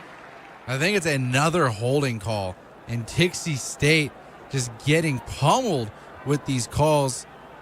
And it looked like it was the center, got the hand on the outside of the shoulder, and that will always be a holding call. If your hand is outside of the shoulder pad, it's a hold. Let's see what the call is. Holding by the offense, number 59. 10 yards from the spot of the foul. Replay, 2nd down. Again, yet another holding call, stagnating this drive, as Lawrence had a good run right there. He looked like he gained about 11 on that play. Make it 2nd down and 30 for Dixie State on this one. Man, penalties definitely hurting this drive. Let's see if there is a big play in the sleeves of Darns. Darnes looking downfield, throws the ball, and it'll be caught. It looked like by Brad Dern. Again, a good little gain right there. A gain on about 10 right there. That one steamed by two defenders and finding the small window and able to get a nice gain on second down. 3rd down and 15 coming up here for Dixie State as they lead 21-14. 2:20 left to go in the second quarter before halftime. Let's see what Dixie State draws up here. Lawrence Starks lines up in the backfield for Trent. Motions over receiver to his left. And we believe a timeout was called by Dixie State. Timeout, Dixie State. Their first timeout of the first half. Yes, a timeout taken by Dixie State. Let's see what they draw up here real quick. We're going to take a quick 30-second timeout here and be right back with more on Radio Dixie 91.3. NLS. It's back to the action for DSU Athletics, brought to you by Ken Garff, St. George Ford Lincoln. We now return you to Dixie State. 3rd down and 16 for Dixie State here as Trent Darnes takes a snap, is looking downfield, escapes the pocket again, looking downfield, still throws it, and it will be... Was it caught? Yes, it was caught, but it'll be obviously short of the first down. It'll be 4th and 7 for Dixie State here. And that's exactly what you wanted. You wanted to get inside of field goal range. Darnes running for his life, having to throw across his body once again and laying out for the catch. Giovanni Sanders on that one. And if they would have not have caught that, it would have been way outside of field goal range. Instead, Dixie State gets inside of field goal range to try and take a 10-point lead before half. Black Hill State takes a timeout. We're going to be right back here for a 30-second timeout here on Radio Dixie 91.3. It's back to the action for DSU Athletics, brought to you by Ken Garff, St. George Ford Lincoln. We now return you to Dixie State Athletics. KJ kicks a field goal, and it is up, and it is no good. 4th and 6. They try to kick a field goal long there. AJ Jurgensen has not been very good on the field goals this season so far, but they tried a good field goal right there to get some points on the board before halftime. There's nothing that you could have done better if you were the offense. Darnes extending the play, giving his kicker an opportunity to go up by 10. Instead, misses left and just up by 7 now. And let's see if the Yellow Jackets can tie this one right before halftime. 21-14, Dixie State leads Black Hill State. 1:36 left to go in the quarter. Black Hill State does have 2 timeouts to their advantage. Hammond lines up in the shotgun, will escape the pocket, will throw it to his receiver, and it's caught, and will get out of bounds at about the 32-yard line. Number 43, would look like number 43. We'll see if we can get the right number on that one. Elijah Isaiah. On that one, it'll be 1st and 10 for Black Hill State. Tyler takes a snap, is looking downfield, escapes the pocket again, still looking downfield, and will run it just himself. And will be pushed out of bounds at about the 38-yard line on that one. Excuse me, that was Jordan Pace on that last reception. And Dixie State not able to get a pass rush. Hammonds had all day. Instead, couldn't find anybody due to the good coverage. 2nd and 8, 1:21 left to go in the second quarter here. Tyler takes a snap, scrambles outside the pocket again, and did not throw the football, but scrambled outside the pocket. There is a flag late. It looked like there will be a late hit on Remington. Fooled the cameraman on that pump fake and trying to get the defense to bite, trying to extend the play. Already out of play, and Remington Kelly, unfortunate, gets that late hit call as Hammonds was already out, and it looks like it was actually Shiloh Pritchard. Yarbrough. It was Yarbrough that came in late. No, they're going to take it back. There's no flag for the late hit, out of bounds. It'll make it 3rd and 3 on this one. 1:14 left to go for the half as Dixie State still leads 21-14 over Black Hill State in a good game right here. Tyler is in the pocket. We'll get rid of it, and it was caught. It'll be caught at about the 50-yard line right there. Number 14, Tanner Gamble on the reception there. First down for Black Hill State. 1st and 10, 1 minute left to go in the second quarter here. Tyler takes a snap, is looking downfield, will throw it, and it is caught yet again. Tyler Gamble again on the reception as the clock keeps winding down. 50 seconds left to go in the second quarter right there. And Dixie State not having as strong of a pass rush as they have the last couple of games, and the Yellow Jackets are able to use that and find these routes going towards the sideline and stopping that clock, saving their timeouts. 30-second timeout here. We'll be right back with more on Radio Dixie 91.3. It's back to the action for DSU Athletics, brought to you by Ken Garff St. George Ford Lincoln. We now return you to Dixie State Athletics.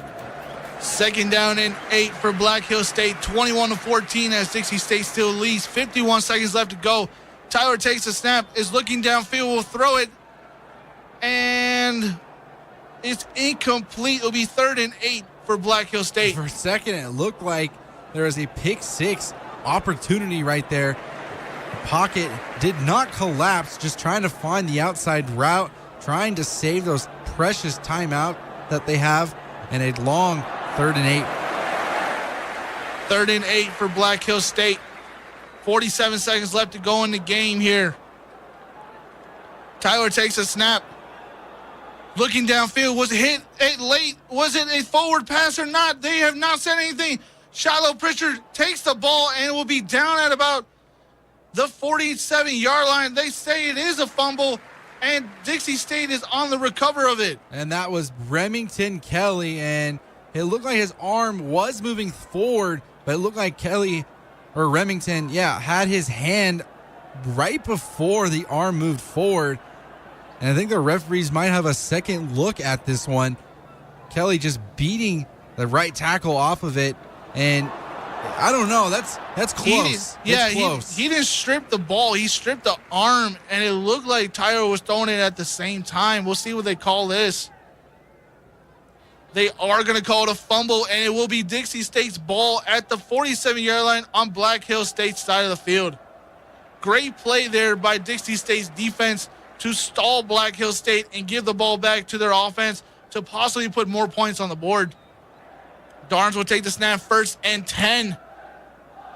Throws the ball, and it'll be caught by Giovanni Sanders. He'll get out of bounds at about the 27-yard line. A gain of 13 on the play there. Good little clean route right there for Dixie State. Good pass protection, and he is just wide open. No one is even near Sanders. And inside of field goal range, but of course, Dixie State trying to go for the touchdown. They do have 2 timeouts, so they have a lot to work with. 1st and 10, Darnes takes a snap again, and a flag comes in late. False start by Dixie State. It'll make it 1st and 15. It will be on the line, the center 59. Dylan Hall, yet again, that is the 3rd call on him in the game so far. May have been a little jittery on that one. Got the fake the snap to get the defense going on that one.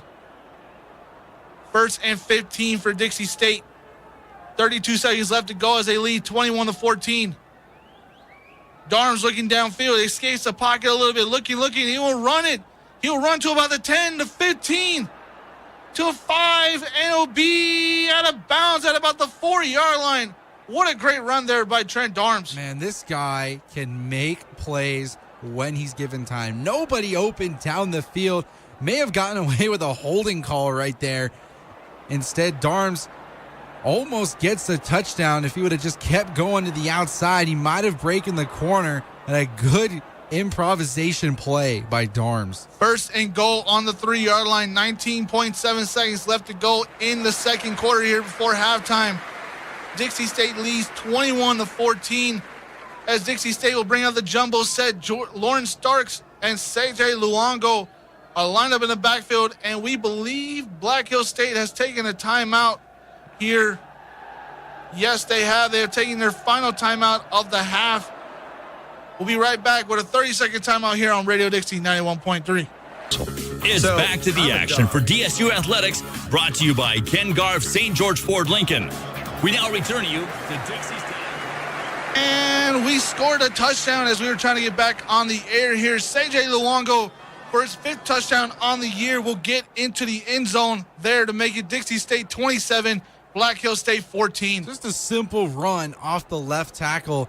I think CJ loves those runs off the tackle, able to turn the D-line to the right side. And CJ's such a fast horizontal runner right to left and able to capitalize and punch it in for the touchdown right before the half. 27 to 14, a pending PAT here. 15.6 seconds left to go in the second quarter. AJ's kick is up, and it is good. 28 to 14, 15.6 seconds left to go in the game. Dixie State leads. And this one, my ladies and gentlemen, is becoming a good football game. We did not expect it to be this good, but Black Hill State is definitely giving Dixie State a run for their money. They're definitely making plays, and Dixie State has not exactly looked the sharpest, but it has been working for them. They've been misfiring on a couple of throws, but that running game and Trent Darm's able to scramble out of the pocket is what is saving this offense right now. And Darms only has 41 yards so far on the ground, but a crucial 41 yards as we saw a couple good scrambles from them. Dixie State is going to line up for the kickoff here to send it back to Black Hill State with about 15 seconds left to go in the half. We will see what they come up with.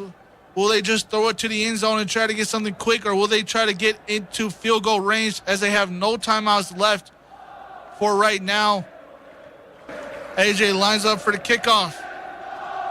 And it is a booming kick. A little short kick. Will be received at about the 35-yard line. And it was received by one of the big guys, 87, Zane Lindsay of the Black Hill State. Took it to about the 39-yard line on that one. 13.8 seconds left to go in the first half here. James, what can they do? They're about at the 38-yard line. You just try to go for the field goal, or you try to go for the end zone? I mean, you probably have 1 or 2 chances at most to try and get into field goal range. They only need to get about 25 yards. So if they can get that long, deep corner route to work for them, Dixie State probably going to play an umbrella defense, and maybe Black Hill State can get into field goal range, and we'll see right here. Tyler Hammond throws the ball down the field, and it is caught. And he'll be down at about the 47-yard line as they try to rush to the line. 8 seconds left to go as they are still trying to get into field goal range or possibly a touchdown. Tyler Hammond rushes them to the line here. He will take the ball and will spike it. 2nd and 10 coming up for Black Hill State. I think you don't have enough time to do an out route. Maybe not even a 10-yard route. You have 5 seconds. You have to try and air this one out 50 yards in the air. And we'll see if the Yellow Jackets are able to get the ball into the end zone. It looks like it is a Hail Mary opportunity. They will probably have to throw it to their best receiver, Eric Swiftwater, on this one, as they will try to reach the end zone on this play. Dixie State sends 4. The blitz is felt, and it was recovered at about the 35-yard line.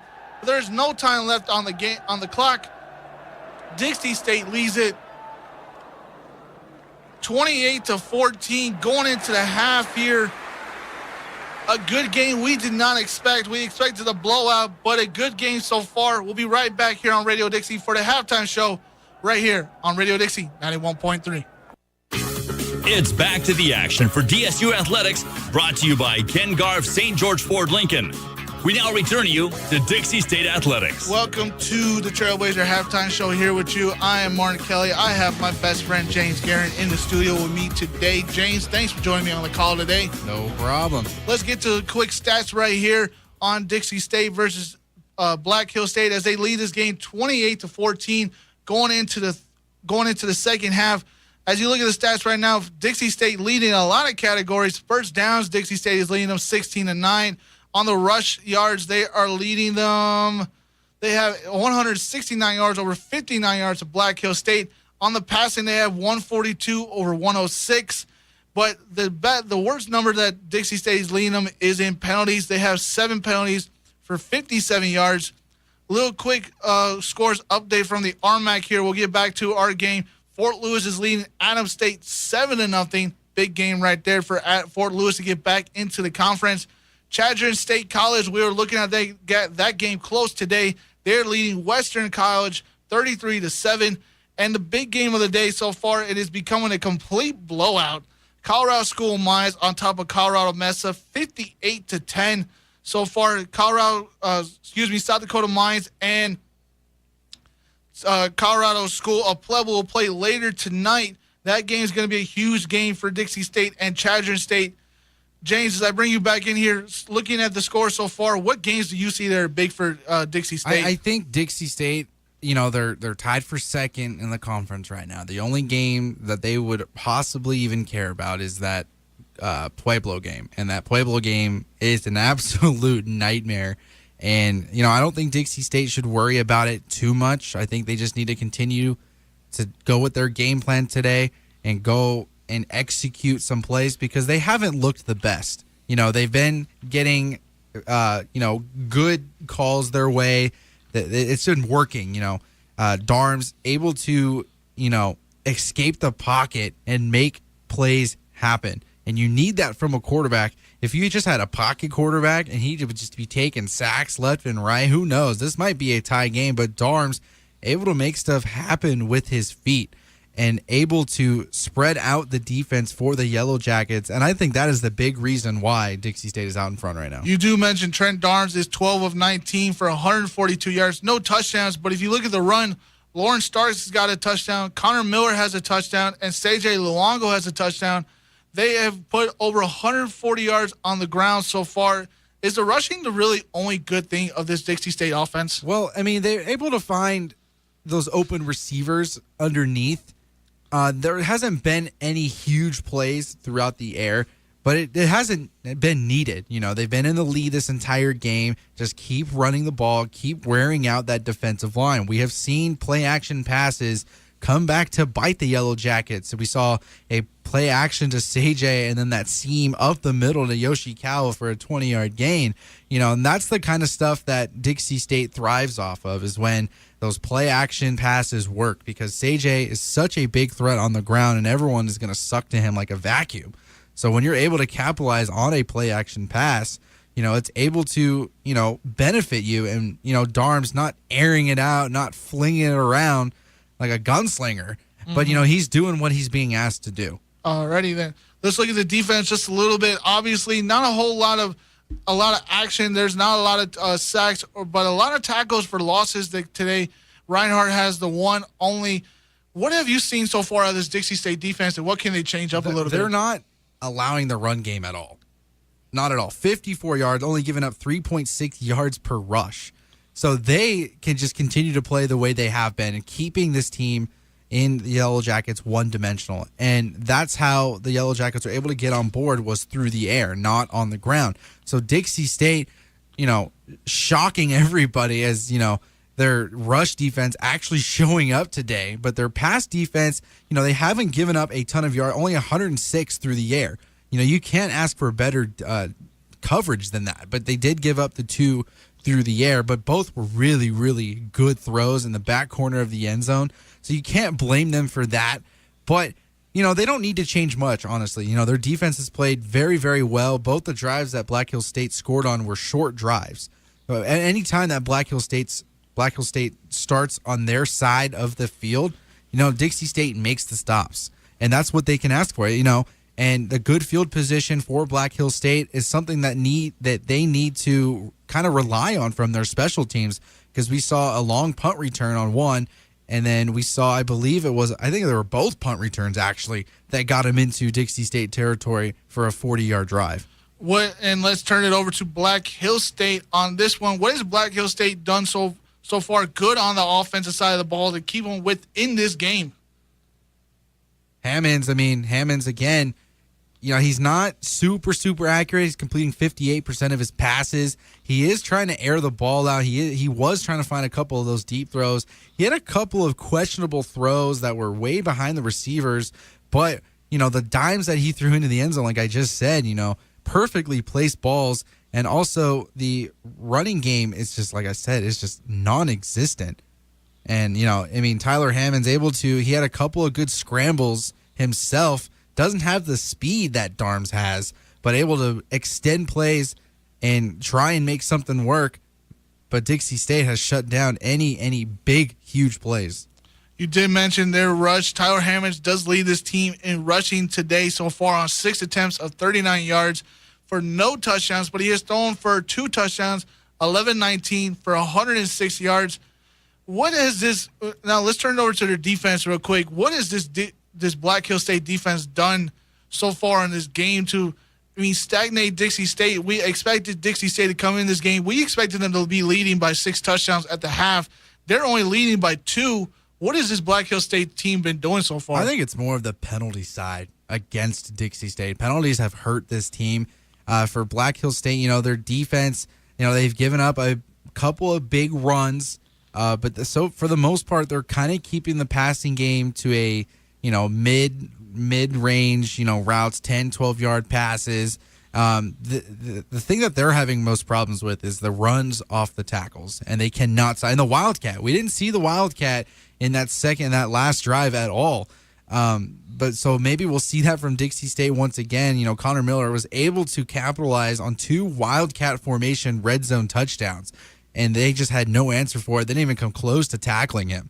So, if Dixie State can continue to mix up the play calling, not stay one-dimensional, I think they have a chance to extend this lead. Coming in on that first drive, they were kind of unaware of what Black Hills State was going to do, and then Black Hills State was just able to, barely get by those 2 amazing touchdown passes by Hammonds. We're going to take a quick timeout here. We'll be back with more talking about the RMAC and what expectations does Dixie State have going forward. It's back to the action for DSU Athletics, brought to you by Ken Garff St. George Ford Lincoln. We now return you to Dixie State Athletics. Welcome back to Radio Dixie 91.3 as we have the live coverage of Dixie State Trailblazers versus the Black Hill State Yellow Jackets. James, let me bring you back in here. Yeah, we were talking about it a little earlier in the halftime show. As we look around the scores around the RMAC League today, some good scores, some bad scores that go in favor of Dixie State and not in favor. What do you see so far out of the RMAC that really is proving that Dixie State is a good team in this conference? Well, I think they've surprised some teams so far. Getting that win last week, 51-47, I think opened a lot of eyes in the RMAC committee. I was on the opposite end of the bandwagon, and I still kind of am. They haven't looked sharp today. And, I'm going to say this time and time again. They did not look sharp. They got away with South Dakota Mines at that last 2-minute touchdown and able to get that interception to close off the game. But Black Hill State comes in as the worst team in the conference, and you're only up by 2 touchdowns. I wouldn't exactly be content with that if I was Coach Mack. And, I think that Dixie State is going to come out with a fire, and I think they're going to try and run away with this one. They've been playing around too long. A couple of mental errors with the holding calls that, have hurt them tremendously. And I think if they get rid of those holding penalties and allow Sage and allow Lawrence Starks to actually earn the runs that they get, I think that this D-line for the Yellow Jackets is going to get terribly tired, and it's going to be an issue for them in the second half. We talked about it off the air. Let's give you a couple scores outside of football in Dixie sports. The volleyball team fell to Colorado School of Mines last night in 5 sets. James, you followed that game really, really closely last night. Did Dixie State look a little lost, or was it just really contested last night? It was a back-and-forth game. Colorado School of Mines is ranked number 23 in the country, and Coach Felder and her team knew what was in front of them. And, back and forth in all 5 sets. And either one of those teams had a huge lead. It was 2 points, 1 point, back and forth. And Dixie State put up a fight on the road. One of the sets went 32-30. In fact, in that last set, they actually were tied 11-11 in the 5th set, and then School of Mines got the remaining 4 points. But, Dixie State getting slept on, I still think they're 6-1 now. They really needed that win to get sole possession of first place in the RMAC. Instead, now they are in second place. But when School of Mines comes to St. George and plays in our home court, I think Dixie State can come out with this one. But the volleyball team, they have come over so many critics, and they have shown the rest of the conference why they're for real. Let's get a little other scores from last night. Metropolitan State of University was here last night against Dixie State Soccer, and they won that game 1-0. You also said you followed that game a little bit last night. Did the team look good, or did they just get a little lucky? It was a huge win for them. Number 13 coming in, and they got a fantastic goal. And, they played really good defense. And that goalkeeper for Dixie State, Felicity Tarr, she is an animal back there. She was making saves left and right. And, oh, my goodness. It was a huge win. They had a couple of losses on the road last weekend and able to come in this week and get a win, a huge win, in fact, in RMAC play. And we'll see what they have tomorrow afternoon against Colorado Springs. The women volleyball team are at Colorado Springs today at 5 o'clock. We'll be trying to catch up with that game. We'll be giving you a little highlights from that after our game. And the women's soccer team are at home on Sunday of Colorado Springs. Let's also talk about the men's soccer team were in action last night. They won last night over Fort Lewis 4-1. You also say you follow this game just a little bit closely. Did they play really well last night? Yes. Their offense worked, and Moises Medina making plays out there. He got first on the scoreboard in the 32nd minute, and Gustavo Ortega is just that midfield. He dominates that midfield. He's able to make the open passes to the open players, and we also had Traydon Chamberlain, getting a goal right out of the second half. And then Idris Alabi got his first 2 goals on the season. And actually, that 82nd minute goal that you see right there was assisted by the goalkeeper, Zach Nielsen. And he actually booted that one from his own box. And Alabi was able to just run up and get that goal for the huge win.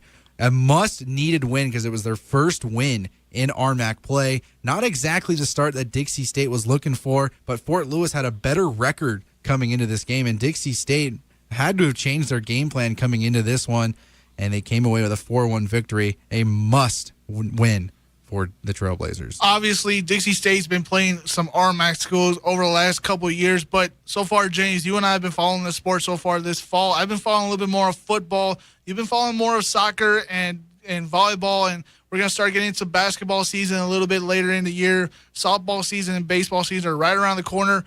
What are you seeing so far as Dixie State's playing against these tough RMAC schools? Well, the men's soccer, they're off to a slow start. But the women's soccer, they've done really, really well. The volleyball team has done really, really well. And we've even seen the football team not do they've done well. 3-1, could possibly be 4-1 in conference play. And I think that'd be huge if they started off 4-1. I know they've been in RMAC for the last 2 years now, so they've been playing the same schools. They know who they are. But for these new programs that are in the conference, it has been a nice surprise from, the women's volleyball side and even the women's soccer side. It's almost like they have gotten better, and they have gotten better from last season coming from the Pac West. The women's soccer team did very well in the Pac West last year, so they already had a pretty darn good team. And then coming into the RMAC this year and not showing any signs of slowing down. Was it, again, we'll just top on this again, and then we'll get right back to the game here. Does it seem like it was a good decision to go from the Pac West? Obviously, we won 19 conference championships there. We were very comfortable there, but we were traveling so much. Is this the right decision for Dixie State to come in a little bit closer to playing a few closer states and playing some better competition? Well, you always want to play in the best conference that you can play in, more revenue. And I think that's what Dixie State, that's the direction that they wanted to go into. Of course, football being the biggest moneymaker in college. So they obviously left the Pac West first. And I think it is good. I see all the sports going into the right direction where every sport is getting better. And, I think it was a must-needed decision for Dixie State to move out of the Pac West. The Pac West, just one of those smaller conferences. No one, You get a couple of good schools out of there, like Azusa Pacific and Notre Dame, Daniel Muir. Those two schools are always good in sports, but they don't match with the top dogs in the RMAC, like a Mesa, like a Pueblo, like a Mines. Those schools are just so much better in sports than any of the teams in the Pac West, and I think it's a good competition for Dixie State to have gone to the RMAC. And now that I wouldn't say completely dominating the conference, but for how good that everybody is doing as a whole, I think it was a good decision. We're going to take a quick timeout right back. We'll be right back here with our second half adjustments and predictions and with more of the game here on Radio Dixie 91.3. It's back to the action for DSU Athletics, brought to you by Ken Garff St. George Ford Lincoln. We now return you to Dixie State Athletics. Welcome back to Radio Dixie 91.3, the Trailblazer Nation here on Radio Dixie 91.3 as I bring my man James Guerin into the show here. James, real quick, we've been talking a lot about Dixie State and their other sports. Let's get back to football here. What adjustments do you think Dixie State needs to make going into the second half? I think they need to start sacking the quarterback. They've been really close. They've been putting pressure on Hammonds. But I think it's time that they finally wrap him up and take him to the turf, And they don't have any sacks so far. And Remington Kelly has, had a couple of opportunities to get to the quarterback. We did see a sack fumble. I think it was listed as, I don't think it was a sack. He just knocked it out of his hand for the fumble recovery. But Yarbrough leads the team with sacks. He has 5. And I haven't seen him in the backfield at all today. So I think that's the only thing that they need to change on the defensive side of the ball. On offense, I don't think they need to change anything. I think they're balancing it just fine. And Darms, when he can't find anybody open, he can make that open field run because, the Yellow Jackets just aren't putting a spy on Darms. And I think it's hurting them. For the Black Hills State side, they need to make a lot of adjustments. On the offensive side of the ball, they need to start running the ball. And they have not been able to do so with their running backs.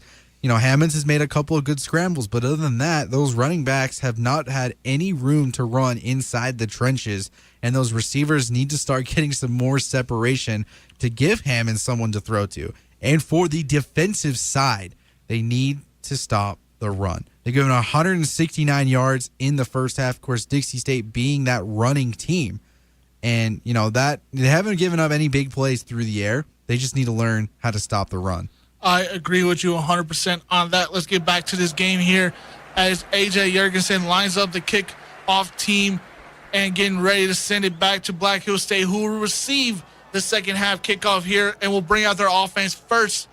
A.J. Jurgensen lines up for a beautiful kick, sends it downfield, and it is going to be returned at about... It will be sent out of bounds, flag on the play. It will be for kicking the ball out of bounds. Black Hills State will line the ball up at the 30-yard line. A bad kick right there or just a lucky bounce? I think it was just a lucky bounce. Can't really do much about a ball that bounces completely sideways. And already good field position for the Yellow Jackets to start their first drive here in the second half. You would know how to put that ball in a good position. You said you were a kicker back in high school. I was, and I hated kicking off. I did not like it at all, but I understand, the physics of the football and how it bounces, and maybe it is windy out there. I don't know. Maybe it is windy. 1st and 10 for Black Hills State as they hand the ball off, and a good tough run by their running back who's still on, and it'll be brought down. Jake Wabi on that one little run. 2nd and 2 for Black Hills State. He just carried that ball straight up. The linemen were dragging him. Carey called this one time. I think those plays need to be blown dead immediately. Sometimes you can get a lot of players hurt in that little position right there. 2nd and 3 for Black Hills State. Tyler takes a snap, hands the ball off again to his running back. He'll get the first down and more. Number 28, Shane Brooks on the run. 5'10 running back out of Cheyenne, Wyoming, a redshirt senior on this team. And just finding the hole. Dixie State didn't have penetration from their D tackles, and Brooks was able to find the hole and get a little scamper for the first down. 14 minutes left to go in the third quarter. So far, 1st and 10 for Black Hills State. Tyler takes the snap again, fakes the handoff to his running back, throws the ball deep down the field, and it will be incomplete. was trying to reach Kyler Harpton on that reception. A good thrown ball there, just a little bit ahead of his receiver. Overthrown, and man, was he open. Have that on the dime, and he is in, and a break for the Dixie State secondary. It looked like they were trying to play cover 2 and probably expecting a little cover help there. It just did not come there. Tyler overthrew his receiver there. If he would have put it on the money, he probably would have been down at about the 15 on that one. 2nd and 10 for Black Hills State. Tyler takes the handoff, fakes the handoff again, escapes the pocket, runs out, but it will be sacked by Abraham Reinhardt. A drop of 5 yards on that. Make it 3rd down and 15 coming up. Exactly what they needed to do. Remington Kelly forcing Hammonds to go inside, and Reinhardt right there to stop any sort of scramble from Hammonds, and forces Black Hills State to be in a situation that they did not want to be in. First drive in the second half, 3rd and very long. 3rd down and 15 for Black Hills State here. 13 minutes left to go as they're trailing Dixie State 28-14. Tyler takes a snap. Blitz is coming, throws it, and it is caught by his receiver. Will he get the first down? Yes, he will, and he will get 3 yards after that.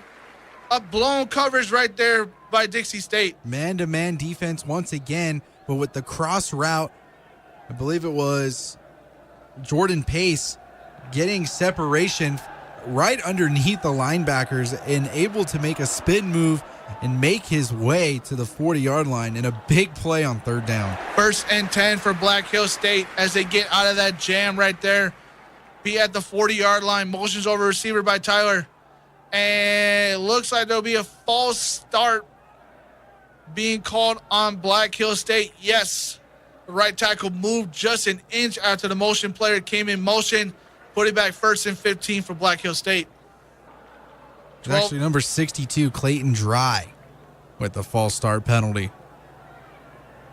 1st and 15, here we go.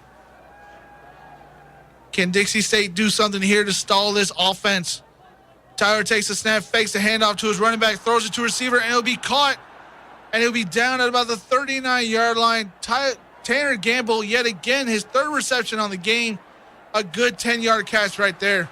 And just nickeling and diming your way down the field, a 6-yard gain. And anytime you get yardage, you did something right, even though it wasn't a big play. But you can't expect big plays every single play. So it was a good little game. 2nd and 9, hands the ball off. No, Tyler.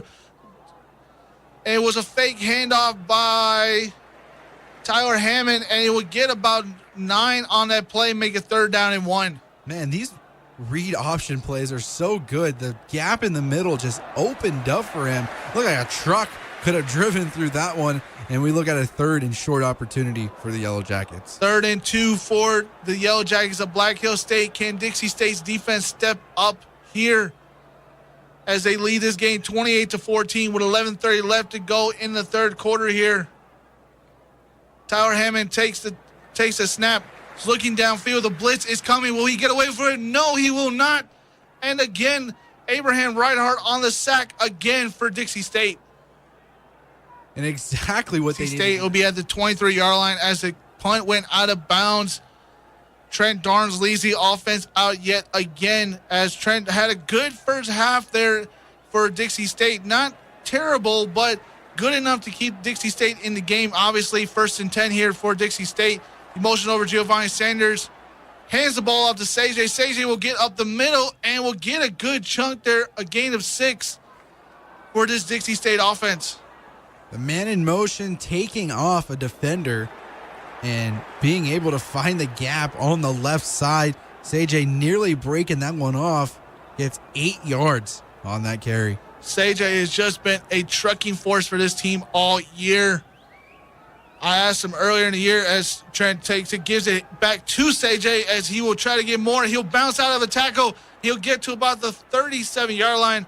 I talked to Seje earlier in the week. I asked him, what does he do so good? He just says he tries to go for the hole and get as many yards as he can. And his vision is second to none. I mean, he knows where the holes are, and if the holes are covered, he bounces out to the outside, and he is able to find the weakness in the defense, whether it's just getting outside of the arms of those D ends or the linebackers, but he's able to cut so well away from the defenders. 1st and 10, fake handoff to CJ, and it'll be thrown to about the 50-yard line. Brad Duran on the reception yet again. Great throw by Trent Darms to get to Brad Duran on that reception. Again, the play action opening up a huge hole in the middle of the field for Darms. 1st and 10 for Dixie State. They'll line up at the 50-yard line. 28-14, Dixie State leads. Darms takes a snap, throws it a little quick pass to Giovanni Sanders. He'll get out to the line, and he'll just get a gain about a 2 on that one. Nothing you could have done right there. Good coverage from the Yellow Jackets. Read the screen all the way, and Dimitri Butts making it a minimal game. 2nd down and 10 for Dixie State. 9 minutes left to go in the third quarter as Dixie State leads 28-14. Trent takes the snap, is looking downfield, throws it, and it'll be caught by CJ, and he'll get about 5 yards on that one. A good little pass right there. Just a little route out of the flat, out of the backfield, finding the space, getting positive yards to avoid a 3rd and long, but a good wrap-up tackle by number 27. It's going to be Jake Phelan. 3rd down and 6 here for Dixie State on their first drive out of the second half. 8:27 left to go in the game here. Trent leads them down the field for this one. Takes the snap, is looking downfield, looking, throws the ball, and it is caught by Connor Smith, and he'll try to get away. It'll be brought down the field. Connor Miller, will get a gain about 10 yards on that one. And Dixie State nearly getting sacked as you saw the right tackle just getting absolutely blown over. Still didn't get to the quarterback in Miller. That little out route, able to find some separation. 1st and 10 for Dixie State at the 33-yard line. CJ Luongo lines up in the backfield. Hands the ball off to CJ. CJ will get up the middle and just get about a yard, maybe back to the line of scrimmage on that one. Blown up immediately on that one. Read option. Darms probably should have kept it as the outside linebacker stayed inside, but instead handed off to CJ to try and make something happen. He gets stuffed at the line. 2nd down and 10, 7:27 left to go in the third quarter. Again, this is the first drive of Dixie State's of the second half. CJ's lined up in the backfield. Trent has three receivers to his right. Takes a snap, hands the ball to CJ. Will get up the middle again and will get about 2 yards on that one. Make it 3rd down and 8 coming up for Dixie State. You want to get into field goal range. Maybe not go for the home run play, but just get about 5-6 yards. Give another opportunity to Jurgensen. 3rd down and 8 coming up. We will see what Dixie State can draw up here. Trent Darns has 2 receivers to his right, along with CJ Luongo line up in the backfield. What can Dixie State do on this good 3rd down and 8? Let's see what they can. Trent will escape the pocket. We'll get to about the 20, the 15, the 10, the 5. Reaches to the goal line. Touchdown, Trailblazers. Trent Darms does it again. Able to scramble outside of the pocket. Coverage on the play. Actually, it was a quarterback draw and no linebacker in the vicinity. And Darms was able to get that final block from Ryan Hama. I'm sorry, not for, it was DeJuan Dantzler getting that final block and having Darms get into the end zone. Dixie State leads this game 34-14. A pending PAT by A.J. Jurgensen here. Great run there by Trent Darns. He's been able to run so far. That is his 3rd touchdown on the year. The PAT is up, and it is good. Make it 35-14. 6:22 left to go in the third quarter. Dixie State leads this, and it look like it's starting a blowout here early in the third quarter. We're going to take a quick 60-second timeout here and be right back with more on Radio Dixie 91.3. It's back to the action for DSU Athletics, brought to you by Ken Garff St. George Ford Lincoln. We now return you to Dixie State Athletics. Welcome back to Radio Dixie 91.3, the Trailblazer Nation for you here on Radio Dixie 91.3. A.J. Jurgensen is lining up for a booming kick, end-to-end kick, and it flings down the field, and it'll be to about the 37-yard line, as it looked like, again, 87 of the team. Zane Lindsay on the reception. Looked like he almost botched it and possibly could have gave the ball right back to Dixie State. A little pooch kick. And, I did this a couple of times in high school. Teams just they're not ready for that, a pooch kick. It's so hard to read a kicker, especially if you know how to sell it. It looked like you're going for an end zone kick. Instead, you pooch it up, and you try and get a deep recovery. And Dixie State nearly was able to recover a deep, deep kickoff. Let's see what Black Hill State can do on this drive as they are trailing 21 points, 35-14. Dixie State in favor. 6:20 left to go in the third quarter, as we will get a false start here on Black Hill State. Back to that pooch kick. I remember those kicks back in high school, but they used to teach you guys to kick them towards the numbers, not into the middle of the field. Well, sometimes you want to kick it in space because you don't know where that ball's bouncing. It's so unpredictable to even expect where the ball is going to land. And, I've seen it happen myself. You kick the ball 25, 30 yards down the field, and you're able to recover it. First and 15 for Black Hill State. Tyler Hammond throws it to his receiver, 21, Isaiah Jefferson. He'll get out to about the 40 to the 39-yard line of Dixie State's side of the field. A really good play right there. A gain of 32 on the play, but hold the phone. We have a flag on the play, possibly coming back towards the play, and we have a player down on the field as well. Looks like a cramp, but here is the call. Is that what you maybe saw? Personal foul, roughing the passer by the defense number 51. 15 yards is added to the end of the run. First down. 51 of Dixie State. VEC Aloy. Roughing the passer, and I don't know about that one. Let's see. I don't agree with those. We've had those calls also in the NFL. I think they're a little egregious. If they're about a second after the quarterback throws the ball, it should not be called a roughing the passer. That's today's game, though. That is very true. They are trying to make as many as rules as they can to protect the kicker and to protect the quarterback. I can understand it, but they're a little bit egregious. We're going to take a quick 30-second timeout here on Radio Dixie, and we'll be right back with more. It's back to the action for DSU Athletics, brought to you by Ken Garff St. George Ford Lincoln. We now return you to Dixie State Athletics. Welcome back to Radio Dixie 91.3 as we get started here late in the third quarter here, as Black Hill State will have the ball on their own 22 on Dixie State side of the field in the 22-yard line.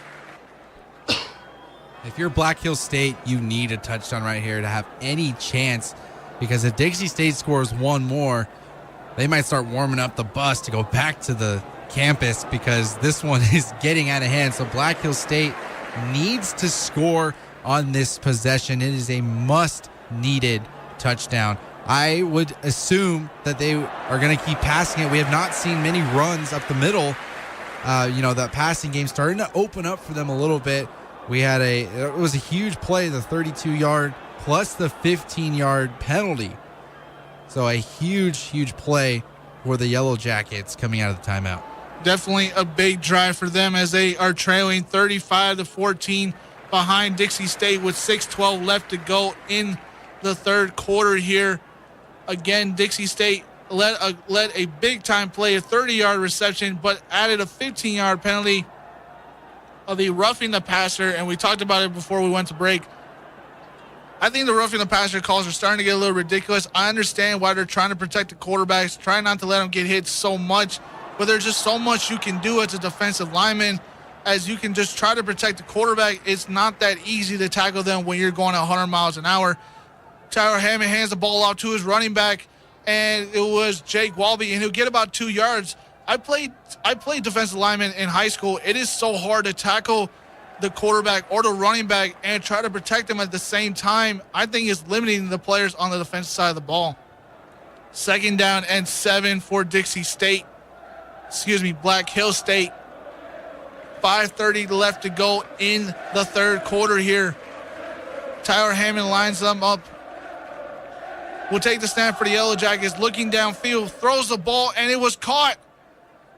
It was caught, and it'll be down at about the 12-yard line. First down for Black Hill State on that one.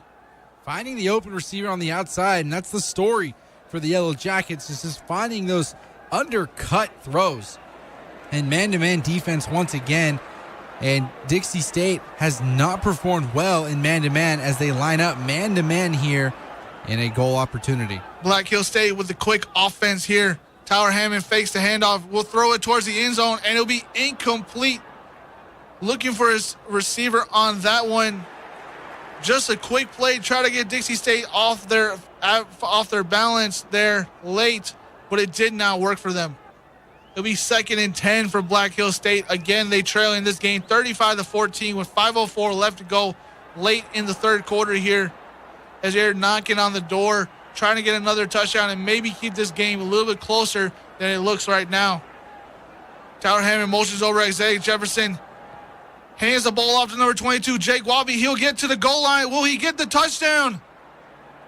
They have not called it yet. They're trying to, and yes, he'll get the touchdown for Black Hill State, 35-20. Black Hill State still trails Dixie State late. 4:58 left to go in the third quarter. They needed that touchdown, finding the open space. It was a sweep play, that guard coming out and able to get the push into the end zone. 3 Dixie State defenders right there, but Walby able to get over the line and in the end zone. Pending PAT here, Black Hill State trails 35-20. It is up, and it is good. 35-21, 4:58 left to go. Dixie State still leads this game. We'll be right back after these short messages. Volunteer. It's back to the action for DSU Athletics, brought to you by Ken Garff St. George Ford Lincoln. We now return you to Dixie State Athletics. Welcome back to Radio Dixie 91.3, the Trailblazer Nation Radio, here for you with all Dixie sports. As we are watching this one, Black Hill State, Dixie State, they're trailing 35-21 as Jacob Parks sends it back towards Dixie State on a booming end-to-end kick. It will be received at the goal line by Simpson. He'll take it out. He'll try to get something out of nothing. He'll get to about the 25, the 30, to the 35, and he'll be tripped up late. He had a lot of room in front of him. If he did not get tripped up late there, he'll be down at about the 36-yard line. Nearly getting to midfield. You know, he just had to break that one tackle. Instead, gets the diving one-arm tackle. And, man, what a break for the Yellow Jackets, because that could have been dangerous, and that could have possibly have gone for 6. Those are always dangerous to cover, especially when you're on the kickoff team. There's not a lot of speed on it. It's more of coverage, guys. And, James, again, you said you're a kickoff kicker. It's really tough to cover those, especially when you have a lot of more meat than you want. You want more speed than you want beef. And I always, the kicker's got to be that last defender. You can't pursue. You got to stay back there. And, it is hard. Covering on kickoffs, probably one of the most hardest things to do. CJ Luongo gets a little quick shuttle pass right here. He'll get about 1 yard on it, make it 2nd down and 9. I was always those guys that just thought, man, you as a recruiter, you're always trying to find those Devin Hester type players who can break it out on those kickoffs, make the game change a lot, and it can really, really set your team up very well as Dixie State looks at a 2nd and 9 here for them. I always thought those breakout plays, especially on the kickoff and punt returns, change the game always. It changes momentum entirely. There's a big difference from, having an average guy takes it out to the 20, 21, and then a guy that can make some moves and possibly take it above the 30-yard line. Lawrence Starks gets out to the edge, but the play was blown dead beginning. It looks like a false start will be called on Dixie State late. It'll come from the offensive line yet again. That is the 4th false start play right there by Dixie State. 71, the left guard on Dixie State, moved just a little bit early. That blew that play up real quick. Penalties, starting to add up. I don't know how many penalties that is, and it's got to be over 10. Definitely over 10 so far in the game. They're averaging, 12? 12 a game for 200 yards. Hands the ball off to CJ Luongo. He'll get out to the edge, and he'll get about just 2 yards on the play. Lawrence Starks was the receptor on that one. Again, penalties have killed Dixie State's drives all season long, but yet they still find a way to stay within the games. And, because, it is Black Hill State, it's not a top-tier team. so maybe they can get away with it. But like I said, there's just been too many penalties for me to accept. And it hasn't been a clean game for them. There's just been too many mental errors. 3rd down and 12 for Dixie State here. Trent Darnes will take the snap. Is looking downfield. Escapes the pressure again. Will get outside the pocket and will try to get the first down. He looks to be short. He'll get to about the 43-yard line. They needed the 46-yard line. It'll be 4th down here. And, pressure again from Black Hills State. And Colton Johnson has been making some noise for the Yellow Jackets. Hasn't gotten a sack yet, but he's been having Darnes on his toes and making some plays. 4th and 5 for Dixie State. Josh Carlson will come out yet again to punt. This is his 3rd punt on the day. 2:55 left to go in the 3rd quarter here. It is a boom. No, it was blocked. The kickoff was blocked, and it will be recovered by Dixie State. A bad punt, a bad kickoff specialist play right there. Number 6, Isaiah Tivis, the DB on Black Hill State, got there late, got the block punt, and it will make Black Hill State's ball on the 15-yard line as they're looking to get into the end zone yet again. All of a sudden, momentum is in favor of the Yellow Jackets, and 2 back-to-back plays where someone just came flying in. The first one on Darnes, forcing him to roll out, and that one on the punter, just having no chance to even get the ball off. And a huge play on special teams for Black Hill State. Black Hill State trying to change the momentum as they're down 14 here. 2:46 left to go. 1st and 10 on the 15-yard line, and the play will be blown yet again. Another flag. It looks to be a false start on Black Hill State here. It will be on the wide receiver outside the numbers. You don't see that a lot. Number 13, Trey Fleming for Black Hill State on that one. 1st and 15. The ball will be placed on the 20-yard line here. Again, block punt leads Black Hill State to be on the 21-yard line. A crucial momentum changer here. Let's see what Black Hill State can do as they look at 1st and 15.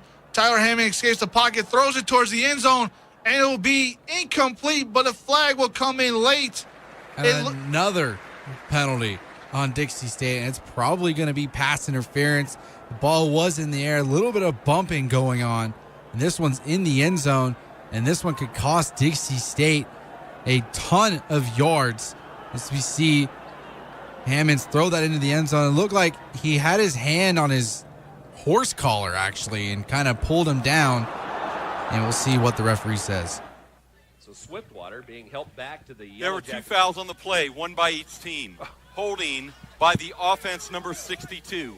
Pass interference by the defense number 27. Those penalties offset will replay 1st down. Wow. 2 penalties that offset there. It'll make it 1st down and 15 yet again from the 21-yard line. A huge break from Dixie State on that one.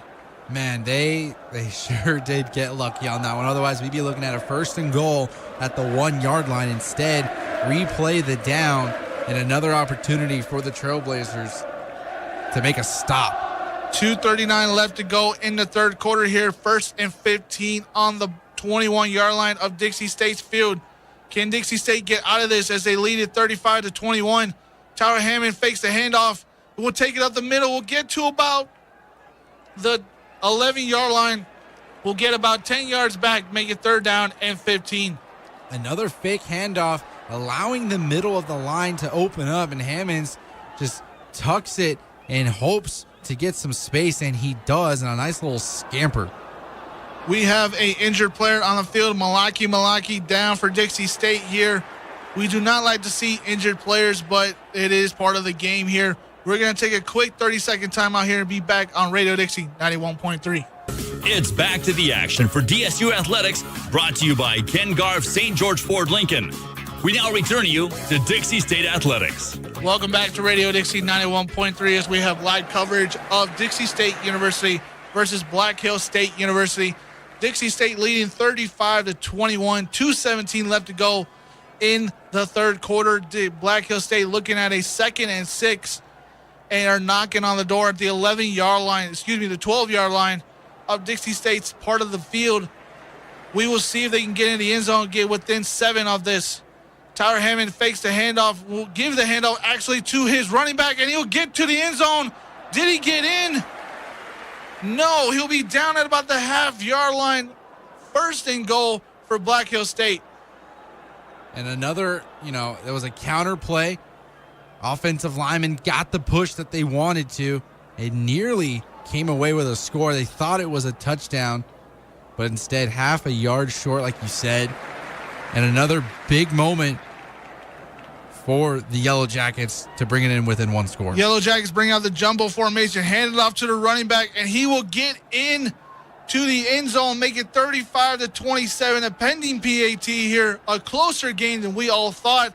Black Hills State within 7 of Dixie State here late in the third quarter, 1:57 left to go. And we're starting to see the rush defense of Dixie State, start to fall apart. We saw a, run stuffing defensive line in the first half, but second half, Black Hills State has been able to run the ball on their own will. And we have seen why they're able to march down the field. That D-line is exhausted. And the PAT is up, and it is good.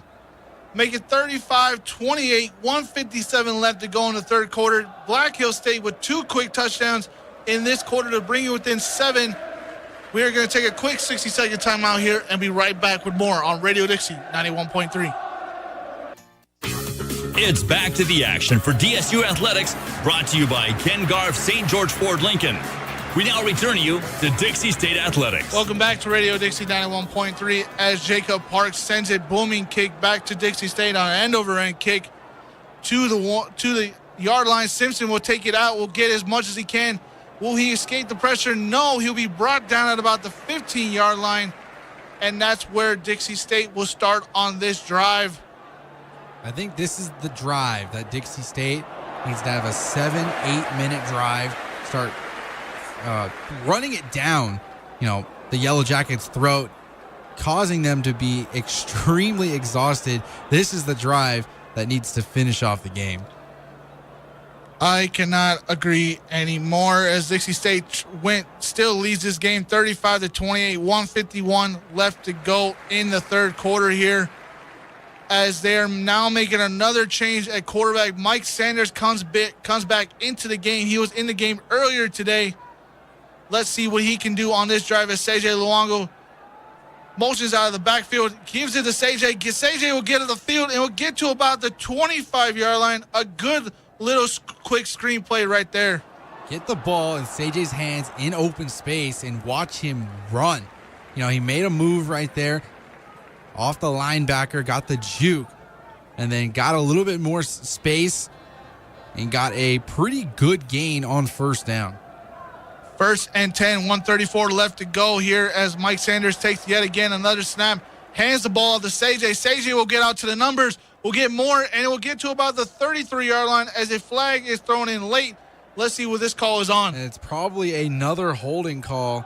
It looks like it's going to be on Brandon Turner. By the offense, number 58. 10 yards from the spot of the foul. Replay. First down. Yet another holding call will kill yet another momentum change for Dixie State. It is getting ridiculous. I believe that is the 5th holding call on Dixie State in the game so far. Make it 2nd down and 20 here for Dixie State. Discipline, discipline, discipline. And we have not been seeing that from Dixie State at all. There's too many penalties, and that is why this is only a 1-score game. You get rid of those penalties, and we have a completely different ball game. Sanders fakes the motion off to his quarterback. He will throw the ball, and it will be incomplete. No flag or throws. He was trying to get it to a tender receiver, Xavier Smith, on that one. The pressure came in a little late. Nearly got to him on that one. It did get to him. He went down on that one. That might have helped with the pass being a little underthrown. 3rd down, 2nd down, and 20, I believe, is going to be the down here. Sanders lines up in an empty backfield. Motions over a player. Motions over CJ. Throws it to CJ on the little quick screen. Will he get out? No, he will just get about a yard on that one.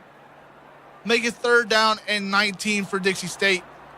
And Dixie State looked like they're stalling as Sanders gets hit again and hit hard. And this offensive line, they look tired. They're not giving their quarterbacks a lot of time in these last couple of drives, and we've seen why they're stalling. 3rd down and 18 for Dixie State as they still lead this game 35-28. Mike Sanders looks towards the sideline for signal calls. 28 seconds left to go in the 3rd quarter here. Dixie State hands the ball off to Sage. Sage will just get about 2 yards on that one. It'll be 4th down and 16, punting it back to Black Hill State. And that'll probably be the last play of the quarter, but Sage has had a tough time running the ball today for the most part, only averaging about 3 yards a carry, and they have been all tough yards. And, Black Hill State has completely changed their run defense, not giving up a lot on the ground anymore and forcing Dixie State into these long situations and forcing their quarterbacks to make some plays. We have reached the end of the 3rd quarter. Dixie State still leads 35-28. Going into the 4th quarter, they will be lining up for a punt as they come back onto the field. We're going to take a quick 30-second timeout here and be back with more of Dixie State versus Black Hill State. It's back to the action for DSU Athletics, brought to you by Ken Garff St. George Ford Lincoln. We now return you to Dixie State Athletics. Welcome back to Radio Dixie 91.3 as Josh Carlson will line up for the punt yet again. It'll be his 4th punt of the day. 4th down and 17 for this Dixie State team as they're still leading 35-28. Can he get it off this time and not give it back to... It'll be a horrible punt. It was a completely moth punt. It'll be down at about the 33-yard line of Dixie State side of the field. Carlson missed that ball completely, and he mouthed it off his foot. Maybe he was worrying about another pass rush getting to the punt and just rushed it. That did not look like his normal routine. And, it's a mental thing, for kickers and for punters. Anytime they get one kick blocked, that's in the back of your head, and it's all mental. And once something like that happens to you, you're kind of hesitant to kick the ball. You don't go into your normal routine anymore because you have been blocked. And I think that was going through Carlson's mind. 1st down and 10 for Black Hill State as they're trailing 35-28 here. Tyler Hammond will take the ball, fakes the handoff to his running back, will throw it to an intended receiver, and he will get it to the sideline. Kyle Hartman will get about 5 yards on that. 2nd down and 5 coming up for Black Hill State. Just a simple throw to the outside, playing zone coverage, nobody on him, gets an easy 5 yards. 2nd down and 5, 14 minutes left to go in the 4th quarter here. What will Black Hill State try to do? They're trying to tie the game up and force Dixie State off their comfort level as they were leading this game by 3 touchdowns and it's down to 1. Tyler Hammond hands it off to his running back, and he'll be met at the line by Abraham Reinhardt. No gain on that play. Good penetration once again, able to find a hole through that through that O-line and stopping the rush defense or the running attack, which has been so effective here in the second half. 3rd down and 7 for Black Hill State here as they try to clean up this crucial 3rd down here. If they miss this, they give a ball back to Dixie State. If they make this, they can still keep the gas pedal on Dixie State. Tyler Hammond looking downfield. Will he get away from the sack? No, he will not. He'll be down at the 39-yard line. A loss on that one. A great sack by Dixie State. Leading the way was Tyler Heaton. Tyler Heaton, Remington Kelly, Abraham Reinhardt, all 3 of them on top of Tyler Hammond there late. What a great stop there by Dixie State to force Black Hill State to punt it back to them, and a momentum changer there definitely for Dixie State. And they needed that. The Yellow Jackets already had 2 touchdowns in the 3rd quarter. Looked like they were going to get another one on this drive with the excellent field position. Could not capitalize on it, however, and a big stop for the Trailblazers.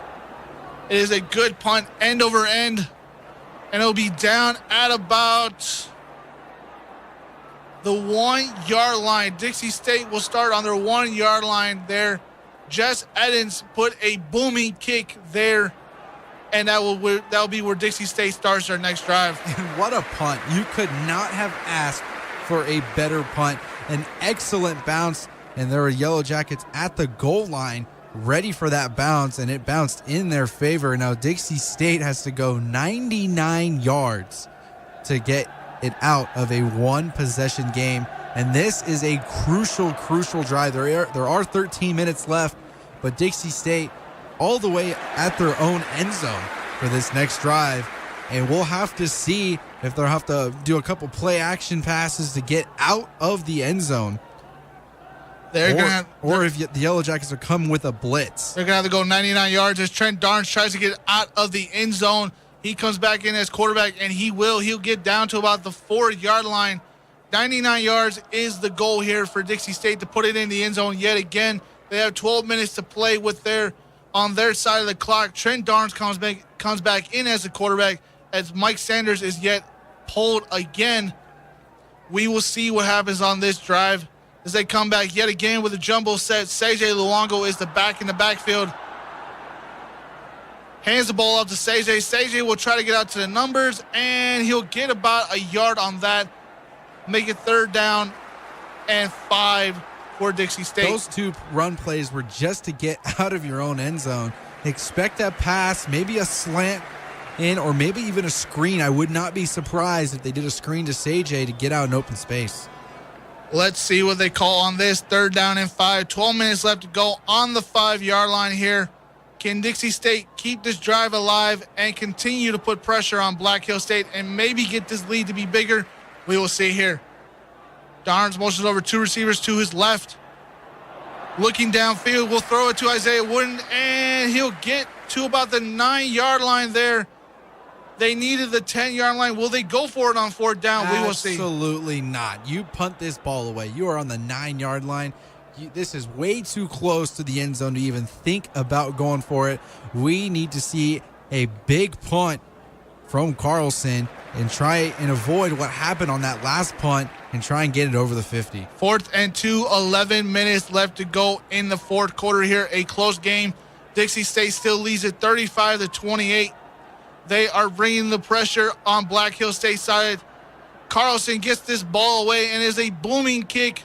Be taken about the 47-yard line of Black Hill State's field, and he'll be taken down at the 43-yard line. Can we see Dixie State's defense step up here, get a turnover, something they need to get as soon as they can? They sure are asking a lot of this defense to make back-to-back stops with possessions on their own side of the field. They have made plays when they needed to most, but again, another short field for Black Hill State, and they are licking their lips right now as their second possession in a row where they are already 15 yards away from a field goal. 1st down and 10. Black Hill State still trails. Tyler Hammond leads the team out as he motions over Isaiah Jefferson, hands it off to his running back. He'll get up the middle of the field, and he will keep on trucking. He'll get to about the 31-yard line. A late flag will come in late here. We'll see what the call is. Dixie State are pointing towards Black Hill State. Will this bring back Black Hill State? Let's get the call right here. No flag. There is no foul on the play. The block occurred simultaneous with the tackle. The result of the play is a 1st down. You see there, they will not call a late holding. I think they should have called it there. If they're going to ref this game, they should ref it a little bit fair, but I am not the ref on the field. 10:55 left to go in the 4th quarter. Dixie State is still trailing Black Hill State is trailing Dixie State 35-28. 10:50 left to go. 1st down and 10 for Black Hill State. Tyler Hammond takes the snap. He'll get away from the pressure. And did he just throw it away or did he fumble it? They will call it an incomplete pass. Anthony Yarborough right there on the pressure. Great pressure there by Dixie State. And giving Hammonds no time to throw it. And there wasn't a receiver in the vicinity, so maybe there was. That's an incomplete pass. There is no foul for intentional grounding. Number 22, an eligible receiver, was in the area. 2nd down. And maybe he was in the area. It was about 10 yards down the field from where Hammonds was, and didn't even come close. The Dixie State D lineman got in the way of that one. I agree with that. I think that should have been intentionally grounded. He threw it into the back of one of his linemen. I don't know if that counts as a receiver there. Hammond slings it up for the end zone, and is it caught? Touchdown, Black Hills State. They're now within one of tying this ball game up with Dixie State, 35-34, 10:32 left to go in this game. And another dime from Hammond's double covered back shoulder throw into the end zone. He has put up quite a performance today, and that one was beautiful. Oh my goodness, I can't believe that actually went through. Wow, what a play. 35-34 left to go in the game as Black Hills State lines up for the field goal pending PAT. It is up and it is good. This game is tied up 35 all. We got 10 minutes just left to go in the fourth quarter. Can Dixie State come out and try to salvage something of this, or is Black Hills State going to upset Dixie State here? We'll be right back with more on Radio Dixie 91.3. It's back to the action for DSU Athletics, brought to you by Ken Garff St. George Ford Lincoln. We now return you to Dixie State Athletics. Welcome back to Radio Dixie as Jacob Park sends it again, yet a booming kick to Dixie State. Xavier Smith gets out to the edge, and he will get out to the middle of the field, to the 50, to the 40, to the 30. He'll be down actually at the 35-yard line, but there's a flag on the play. It looks like it's going to be coming back. Let's see what we got on the call here. During the return, holding by the return team, number 82. 10 yards from the spot of the foul. First down. Blake Ince. First and 10 for Dixie State, but a holding call late on the kickoff return pulls it back to within to about the 20-yard line instead of being on South Dakota Mines of the field. This is not going well for Dixie State coming out of the second half. It is not, and maybe Black Hills State coming out with a different approach in the second half. And I said before the game, Dixie State can't play comfortable. I know this team is 0-4 coming into this game, but they can't have that mindset. And I think they were too relaxed and too comfortable. And we have seen a collapse. 21 straight points for Black Hills State. Now Dixie State, now they have to get to work. Now they have to go back to how they were doing in the first half. First and 10 for Dixie State. Darnes will hand the ball off to Lawrence Starks. Starks will get out to the middle of the field, and he will get a gain about 9 on that, make it second down and 1. A great run there by Dixie State. Finding the hole in the line once again. Swinging guards and pulling guards, have made such an impact for this running game so far. And that's one of the bright spots of this offense.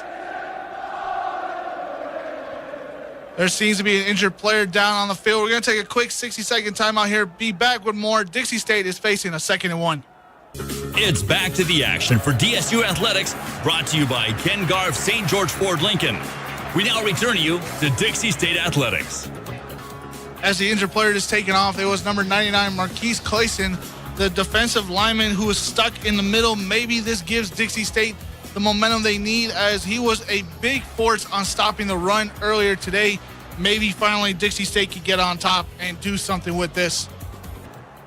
Second down and 1. Trent Darnes takes the snap, hands the ball off again to Lawrence Starks. He'll get out to the edge. Lawrence Starks will get to about the 39-yard line, make it first and 10, at the 36-yard line. Still first and 10 for Dixie State. But another penalty on the field, and Dixie State is hurting themselves with these flags. Holding by the offense, number 71. 10 yards. Replay, second down. I'm going to try it fast. Second down 11 coming up. It'll back Dixie State up yet again. It's one thing when you're an offensive lineman and you're holding.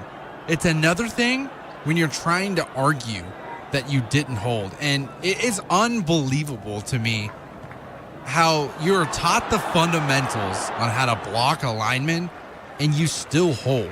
If he beats you, he beats you. Don't try and, get away with it, because it's not going to happen. And we've seen that too many times in this game where the Yellow Jackets just get a better jump off the ball then these offensive linemen, maybe we need to start, going on 2 instead of going on the first down or even the first hike. Try and draw those defenders, to be offsides or to be in the neutral zone. And I think that would be very beneficial if Darms started changing the cadence of the count. Too many times have we seen holds because they're getting burned right off the line. 2nd down and 11 for Dixie State. They'll hand the ball off yet again. CJ will try to get out to the numbers. Lawrence Starks. He'll get about 3 yards on that one. Make it 3rd down and 8 for Dixie State. I agree with you. Holding calls are such a hard thing for linemen to do, but it's so hard to go out there and block, especially when you're on a screen or a counter play or a draw play. They teach you to hold within the hold in within the pads, but it's so hard to do it, especially when you're on a run and you're trying to get out in front of the running back and create a hole. I think there's too many holding calls getting called, maybe a little biased because we're in Black Hill State territory. Darns will throw the ball, and it was incomplete. No flag will be thrown. It'll be 4th down and 8. You had to go for that, though. You had to find the receiver that was past the first down mark, almost had Duran out on the sideline, but instead falls to the ground. Incomplete. 4th down and 8, 35 all. 9:11 left to go in the game here as Josh Carlson will line up for his 5th punt of the day. Take the snap. It is a booming kick up and end. And it'll be recovered at about the 19-yard line, the 20-yard line. They'll mark it there. A huge kick, but there is a flag on the play. Let's see what the call is. Another flag. It was a 57-yard punt. Make him re-kick it. Prior to the kick, holding by number 38 of the receiving team. That 10-yard penalty is enforced. Correction. 10-yard penalty is enforced against the kicking team from the spot of the foul. 4th down. So that was against. Yet another holding call for Dixie State. I know what you're going to say, James. I know you're looking at that Shane Field, but I'm starting to call a little suspicion here. I think there's way too many holding calls. I think the refs are a little biased here. I don't think that's the case. I just think that this offensive line is tired. And that's a problem. I think we're going to hear about the conditioning that this team is going to be on. A lot of sprints coming up next week for just the amount of, penalties. They're just not disciplined. And I don't know what the weather is like out there. I don't know if it's too cold for them. I don't know if it's too humid for them. Something's going on, and it's beginning to be a problem. Josh Carlson kicks it off yet again. A booming kick will be received at the 50-yard line. And he'll be down at about the 46-yard line. And it'll be 1st down and 10. 8:56 left to go in the game. Yet a closer game than we thought yet again. We will see what happens here as this is an important drive for both teams. If Dixie State gets a stop here, maybe they can get the ball back and score late. And if Black Hill State scores here, they take the lead for the first time in the game. And, the defense is doing their job. They're just giving up, well-executed passing touchdowns. We've seen 3 from Hammonds. Now, he's got over 200 yards. He's had a second half to remember. He had 2 touchdowns in the first half, only had 106 yards. But in this second half, he has started airing the ball out and finding windows that Dixie State is not able to close up. Tyler Hammond takes a snap. He's looking downfield. He's looking. Will escape? No, he'll get back. He'll get sacked, and he'll be put back about 3 yards on that one. A good, clean sack right there for Dixie State. And good coverage down the field. You saw on the outside trying to go for the up and go, but instead gets that coverage sack and pushes them back just 3 yards. But a well-deserved 3 yards for the Trailblazers. 2nd down and 13, 8:25 left to go in the game. 35 all here for Black Hill State as they try to take the lead for the first time in the game. Tyler Hammond takes the snap, hands the ball off to his running back as he tries to find a hole. He will find just about 2 yards on that one. Jake Walby on the run right there. Got about 2 yards, make it 3rd down and 10. 3rd and 10, and you need to stop them on this play. You did well the first 2 plays of the drive. Now you just need to get one more and get that offense back on the field. 7:50 left to go. 3rd down and 10. We will see what Black Hill State is going to do on this drive. Again, 35 all. They send the blitz. The ball is thrown up in the air, and it is incomplete. It was almost intercepted there. It could have been intercepted, but it'll be 4th down and 10. Black Hill State will punt it back to Dixie State. And we held our breath for just a second, and that one aired out, but it looked like a wobbling duck out there. And nearly getting the interception is Trayvon Watson. He got 2 hands on it and just falls to the ground. A good 3 and out by this Trailblazer defense. Let's see if Dixie State can get good field position on this one, as this is an important drive as Jacob Parks lines up again to kick the ball back. The ball is down and end. It will get to about the 15-yard line there as Dixie State will start their drive. Xavier Smith with the fair catch on that one. James, we talked about it a lot. We'll keep talking about it all week long as we will talk about it on Monday to recap this game. Holding calls have been stopping the Dixie State offense, but if you're on the field, what do you need to do? You need to stop running the ball. It's not working for them. You know, we've seen too many 1-2 yard plays on 1st and 2nd down, allowing them to be in those 3rd and long situations. And those have not been in favor of Dixie State so far today. So I think you need to come out and you need to start slinging it around. It's crunch time. You can't keep running the ball and getting stuffed. Let's see what they do. 1st and 10. Trent Darnes leads the offense out again. Hands the ball up to Sage. Sage will get up the middle and will get a good gain there. We are holding our breath to see if there's a flag late. No, there will not be a flag late. It'll be 1st and 10 for Dixie State. It's pretty bad when you have to hope there's not a holding penalty. And all the blocks were good on that one. Gets driven to the ground, and Sage able to get 9 yards. Actually, he did get the 1st down, in fact. 1st down and 10 as we can all take a little breather here now as Trent Darn leads the offense out again on the 25-yard line. They're trying to get out of their own field and try to get onto Black Hill State as they will hand the ball off yet again to Sage. Sage will get a gain of 2. Another flag flies in. Let's see what this call is on this time. Man, a lot of laundry on the field. Oh, my goodness. Another holding call pending, and this is just getting out of hand. I don't know how this offensive line coach is able to walk on the sideline right now. It actually looks like it's against Black Hill 15 yards State. from the end of the run, automatic 1st down. It will be a personal foul against Black Hill State, and you jumped the gun there. No disrespect. I understand why you jumped the gun there. Obviously, we've had 5 penalty calls against us on holding. It goes against Black Hill State. We can all take a breather again as the clock keeps running. 7 minutes left to go. 1st and 10 for Dixie State. Trent Darnes leads the offense yet again. Hands the ball off to Lawrence Starks. He'll get up the middle. Sage on that one. And he looked like he got yet another 10 yards.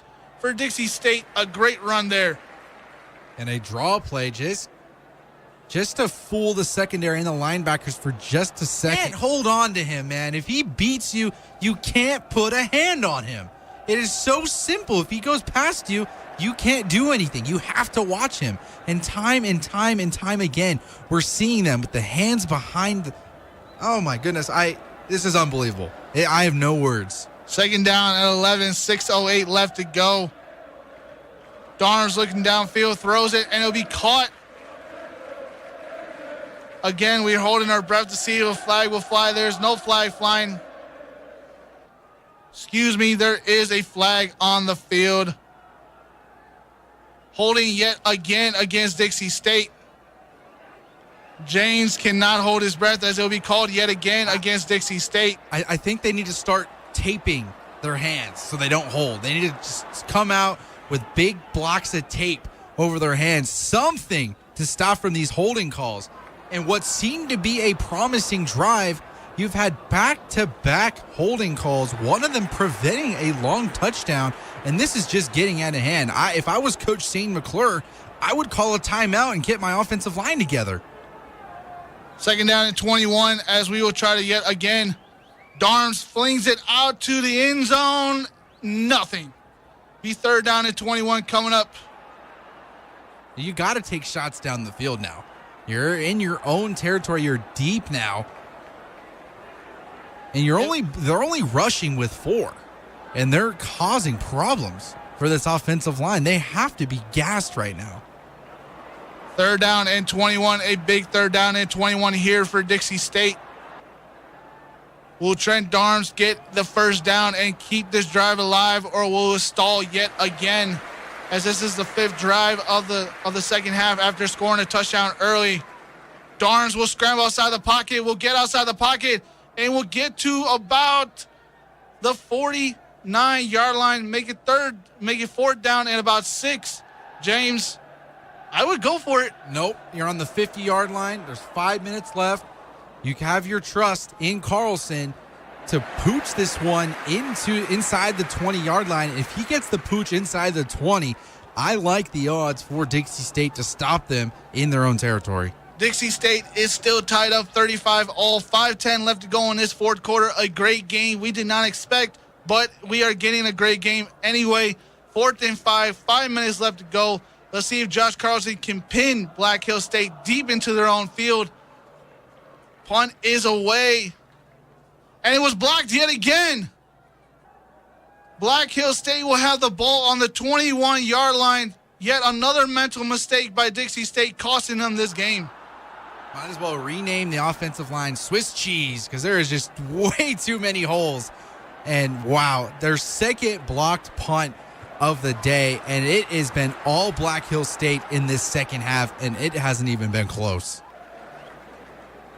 Dixie State is 4:47 away from an upset here. Can they get a stop here or a turnover and try to grab some momentum back and force overtime, or try to get the win here as Black Hill State are looking for the upset?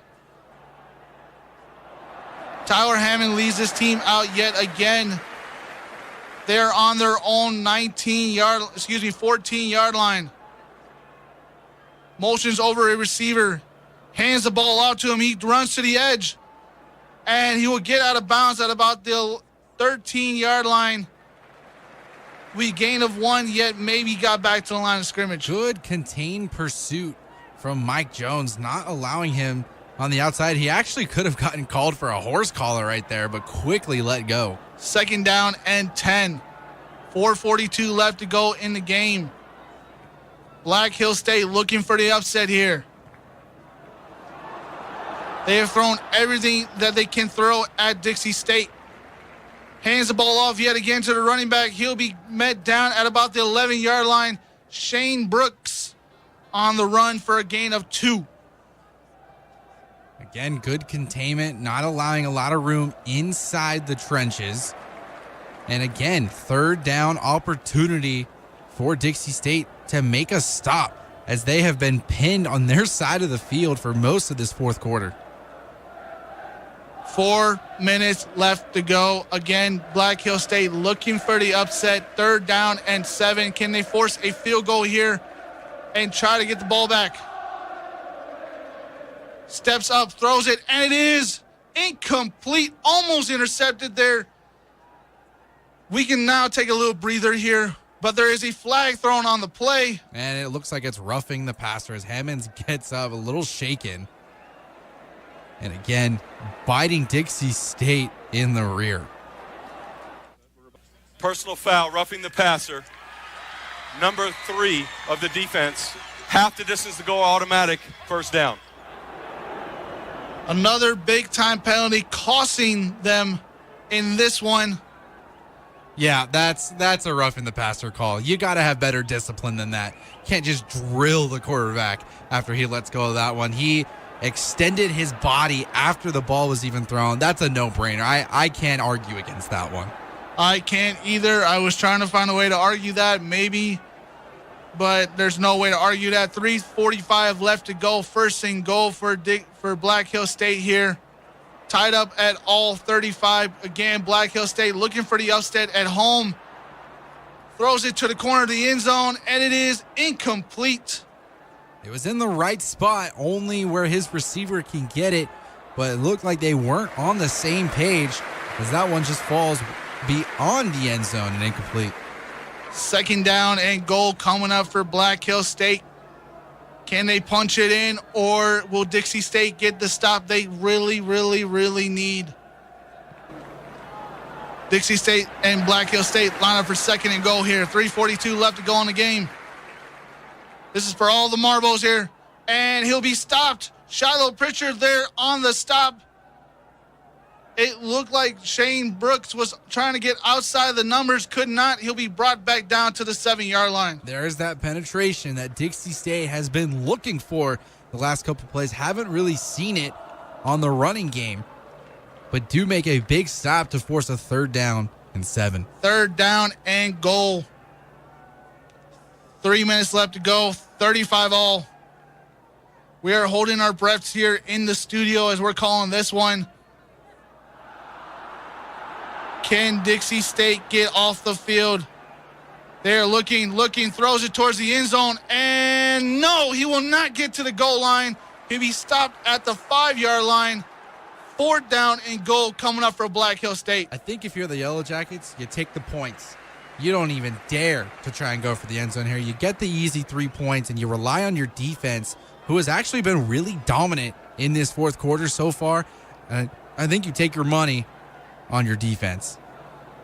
Can Dixie State get a block here? It would be truly needed right here to stop Black Hill State from getting the lead.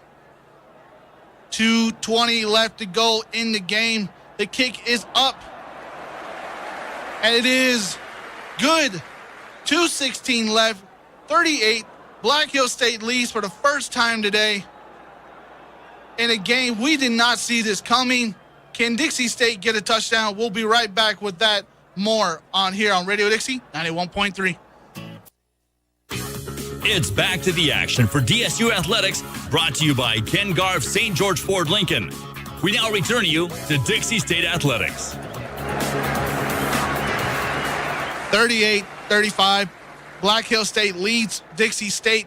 2:16 left to go in the game. Xavier Smith takes the coverage and is running towards the 20 to the 15. Gets outside the numbers to the 25, to the 30, to the 40. And will be pushed out of bounds. He'll be out of bounds at the 42-yard line. 2 minutes left to go in the game. A good spot for Dixie State. 2-minute drill, 3 timeouts. You don't want to rush anything here. You want to take your time. Obviously 1st down, stop the clock, so you have plenty of time to get the right calls in and make sure that Darms makes the right read. But it doesn't even look like it's Darms. It's Sanders out there for the final drive, possibly, of the game. Mike Sanders leads the team out there. He does have the better arm, supposedly, out of all the quarterbacks. Let's see what he can do. Steps back. Throws it, and it is caught. It'll be pushed out of bounds. Be 1st and 10. DeJuan Dantzler finding the outside. Looked like it was a button route, and it was. And able to make a couple moves, get those extra yards. We are holding our breath here. Forgive us. We're expecting a flag on the field. There's not one called. It looks like a timeout. Looks like somebody took a timeout there. We're going to take a quick 30-second timeout here. Be back with more on Radio Dixie 91.3. Learn more at SmokeyBear.com. It's back to the action for DSU Athletics, brought to you by Ken Garff St. George Ford Lincoln. We now return you to Dixie State Athletics. 1st down and 10. Mike Sanders was incomplete. We apologize coming on late. 1st down and 10 it was for Dixie State. Mike Sanders tried to get this ball out late. Wait for the big man to get his hand up there, batting it down at the line, having no chance to make a completion. Marquise Clayson, the 6-foot, 312-pound defensive lineman from Detroit, Michigan, on that bat down there. Make a 2nd down and 10 for Dixie State. Sanders outside the pocket, scrambling. There's a flag on the play, and I saw it from the right side. Got beat on the play once again, and he had his hand on the horse collar. And it is another holding penalty in a crucial drive for Dixie State. Holding by the offense, number 53. 10-yard penalty, it remains. 2nd down. Well, let's look at the film here. Gets beat on the outside, wraps his hand around the body and pulls his jersey in. That is a holding call every single time. Second down and 20 for Dixie State. 1:30 left to go. Can Dixie State try to get something out of this drive? As they'll be back at the 45-yard line on their side of the ball. Second down and 20, 1:38 left to go. Black Hill State leading 38-35 late in this game. A little screen pass to Xavier Smith. He gets out to the edge and will get to about the 40, to the 30. He's dragged to about the 30. 1:26 left to go. Are they going to call a timeout? No, they're going to try to get back to the line. A great call right there by Dixie State. And you needed those offensive linemen to be out there for this to work. And just putting the team on his back is Smith and just dragging defenders. You see the Yellow Jackets trying to strip that one towards the end, but are unsuccessful. 32-yard line, Mike Sanders throws it, flings it, and it is caught. It'll be down at the 9-yard line. First down and goal. No flags on the field this time. We can take a breather. We got options in the first down. 3 timeouts, 9 yards to go. You take your time. You don't want to leave too much time on the clock for them, but you want to leave enough time for you to get the right plays in. 57 seconds left to go and counting here late in the game. Can Dixie State pull the win out? Mike Sanders looks, throws it towards the end zone, and it'll be incomplete. 47 seconds left to go. Second down and goal. No pressure. Good timing. And that was okay. He could have dropped it. It would have only been a 3-yard gain anyway. So if there was an incomplete pass that needed to happen, that was it right there. And we'll see what they run with a spread option. Second down and 9. Dixie State still trails 38-35 here. 47 seconds left to go in the game. Flag will fly. No. He caught, and it'll be into the end zone. Is it called? Yes. Touchdown, Trailblazers. There will be a flag on the play, but I believe it was offsides on Black Hill State. Please call that. Yes. It'll be encroachment by Black Hill State. Dixie State will get the touchdown. They lead this game 41-38. Put it on the board. Wow. Just a hint offsides. And Sanders actually muffed the snap at the beginning. He had to readjust to it. And diving for that touchdown is Connor Miller. And he's had himself a nice day. That's his 3rd touchdown on the day. And Dixie looking to get this crucial extra point attempt. Pending PAT. If this is good, it'll go 4 points. The kick is up. And it is good. It is good. It's no good. He missed it. Missed it right. So a tough break for Black Hill State with 3 timeouts, and they're still able to get in field goal range. Oh, my goodness, what a finish. I thought it was good, and then James here like 20 times was telling me it's not good. It's not good. 41-38. 41 seconds left to go. We're going to take a quick 60-second timeout here. We got so much to talk about after this game. It's back to the action for DSU Athletics, brought to you by Ken Garff St. George Ford Lincoln. We now return you to Dixie State Athletics. Welcome back to Radio Dixie 91.3 in an awesome game we did not expect yet again. 41-38. Black Hill State takes the ball. They'll be down at their 19 with 36 seconds left to go in the game. Can Dixie State get the stop they need to win this game and go 4-1 on the year?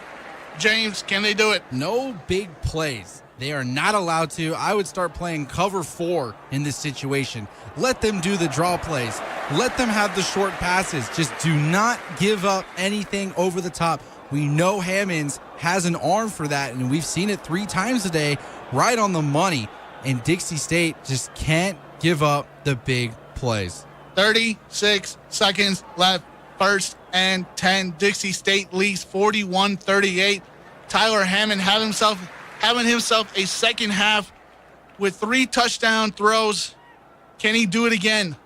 Dixie State trying to get the pressure on him, and it'll be complete. Dylan Reiners on the reception will be down at the 35-yard line. A gain of 15 on the play. Got the pressure there. They were there, but just a good catch in man coverage from Reiners. 1st and 10 again. It will throw it, and it will be incomplete this time. 2nd and 10. 20 seconds left to go. Dixie State still leads 41-38. 3 timeouts. If you're Black Hill State, I'd say you use one of them after this play to get a good play drawn up and to see if you can find a hole in this defense. You see Dixie State rushing with 4.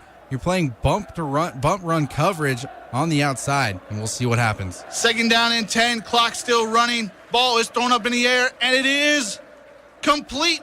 14.2 seconds left to go. 49-yard line for Black Hill State. And we believe they've taken a timeout here. What a throw. What a catch. Coverage all over him. That was Elijah Isaiah right there on the coverage.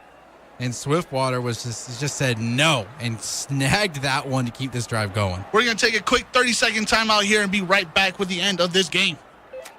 It's back to the action for DSU Athletics, brought to you by Ken Garff St. George Ford Lincoln. We now return you to Dixie State Athletics.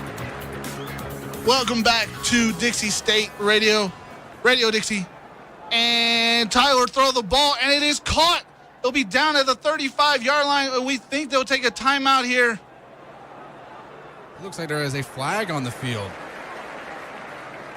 Let's see what is going on here. Will it be roughing the passer, or was there a holding call? There was a holding call on 57. Let's see if they're going to call that. Here's the call.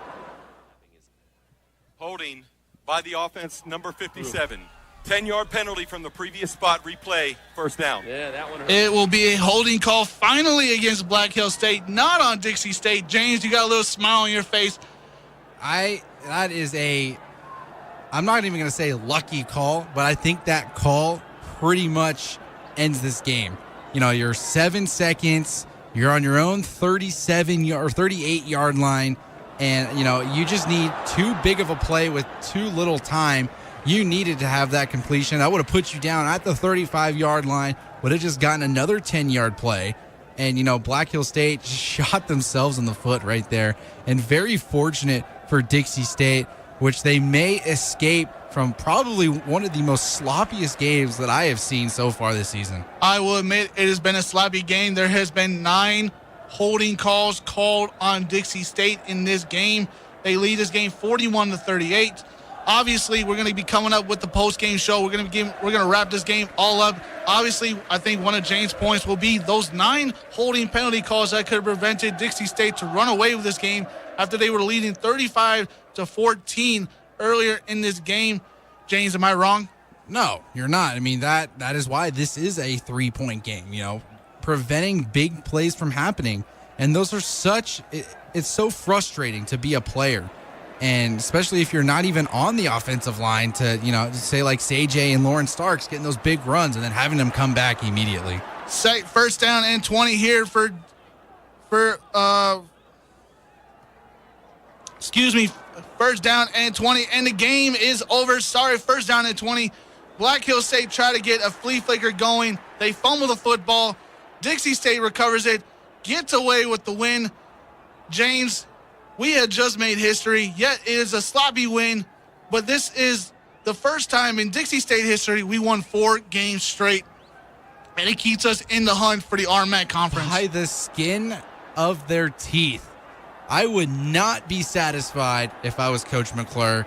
I'm having a long discussion with my team and the discipline that they failed to show today. Yes, they got the win. It wasn't exactly like how they wanted to. You know, they were big favorites coming into this game, but you got to give it to Black Hill State. They fought in that second half, and they made this one a much tighter contest than a lot anticipated. Again, we're going to be coming up here just in a minute. We're going to take a quick minute timeout here and be right back with the post-game show to wrap this game up and upcoming stuff here in Dixie State. It's back to the action for DSU Athletics, brought to you by Ken Garff St. George Ford Lincoln. We now return you to Dixie State Athletics. Welcome to the Trailblazer postgame show here on Radio Dixie 91.3. I am your host, Martin Kelly, with my man in the studio, James Guerin. As we will wrap this game up, Dixie State wins this game 41-38, a close nail biter down to the wire. It came down to the last play. Dixie State goes on to win 41-38. Again, emphasis on that. They win 4 straight games. James, we have made history again. 4 straight wins. Not the way we wanted to win this game. I will admit that. But, again, a win's a win. They keep themselves in the conference hopes. They're now second. Pending other games going around, they might be tied again for second in the conference. What are your takes? Oh, I'm still trying to wrap my head around the ending of this game. Black Hills State was driving, getting big chunks of yards on that final drive, and then just the devastating holding call to erase that 18-yard gain that would have put them in field goal range. And I'm not satisfied if I'm the coach. I'm just not. I would not be satisfied either. As we look at the numbers here on Dixie State and Black Hills State, Dixie State outrushed them 268 yards to 98 yards, just beating them barely out of the passing yards, 258 to 256. Dixie State averaged 6.8 yards per carry. Black Hills State averaged 5.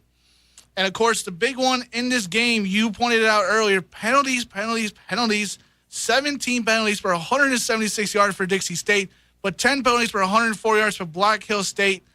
This was not the cleanest game in the world, was it? 17 penalties? Are you kidding me?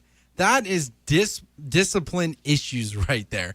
And I don't think I've ever seen a team come out with a win with that many penalties, because Black Hills State didn't turn the ball over. They didn't have any fumbles. They didn't have any interceptions. Well, they did have a fumble, but... they had one fumble in the first half. But other than that, Hammonds played an excellent game. This game was not on him at all. You cannot put the blame on the quarterback. He played an outstanding game.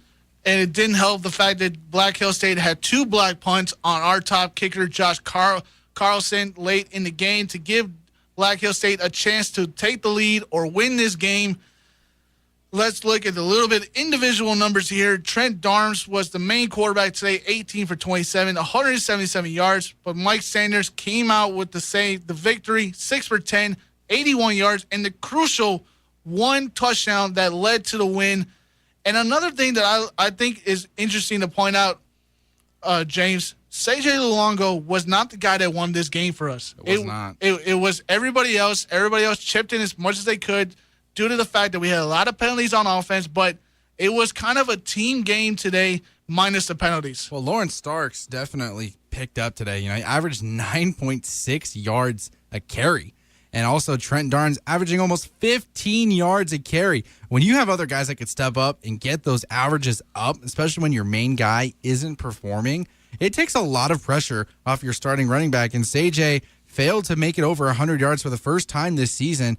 Definitely struggled, but we still had a 100-yard rusher in our own quarterback. And anytime that you can get 100 with your quarterback, you're making big plays, and you're making those plays that look like are going to be dead, and you're extending them, and you're making it so much harder. It takes away schemes from the defensive side of the ball if you're a dual-threat quarterback, and Darms did that early.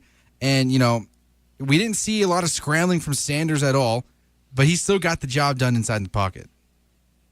Dixie State, again, escapes the win of top of Black Hills State. Looking at Black Hills State's numbers, Tyler Hammond had himself a game, 21 for 35, 256 yards, 3 touchdowns.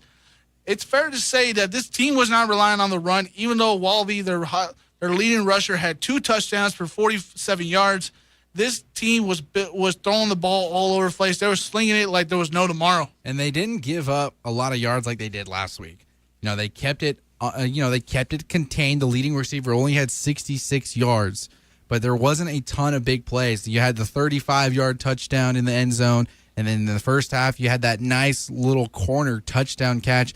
Hammonds was putting the ball in the money today, and he played a heck of a game. I tip my hat off to him. He almost drove down and got his team his first win of the season, and he's got to feel good about himself. He wasn't the starter coming into this season, but I think he showed his coach and everybody at Black Hills State why he should be the starter from here on out. He's a redshirt freshman, and he looked like a senior out there. Let's get you a little couple scores going on around the RMAC. Adams State looks to be leading and winning the game over Fort Lewis in overtime, 48-42. We believe that game is over there. Big win, big win by Colorado School of Mines over Colorado Mesa, 72-31. That game is wrapped up. Chadron State wins over Western Colorado to win that game, 40-22. Colorado School of Mines will stay on top of the conference. Chadron State is tied with us at 4-1 on the record. Again, Adams State and Fort Lewis State, we believe it is over. Maybe it is still going on, but they're in overtime, 48-42. And the game that's going on now, Colorado State Pueblo is leading South Dakota Mines.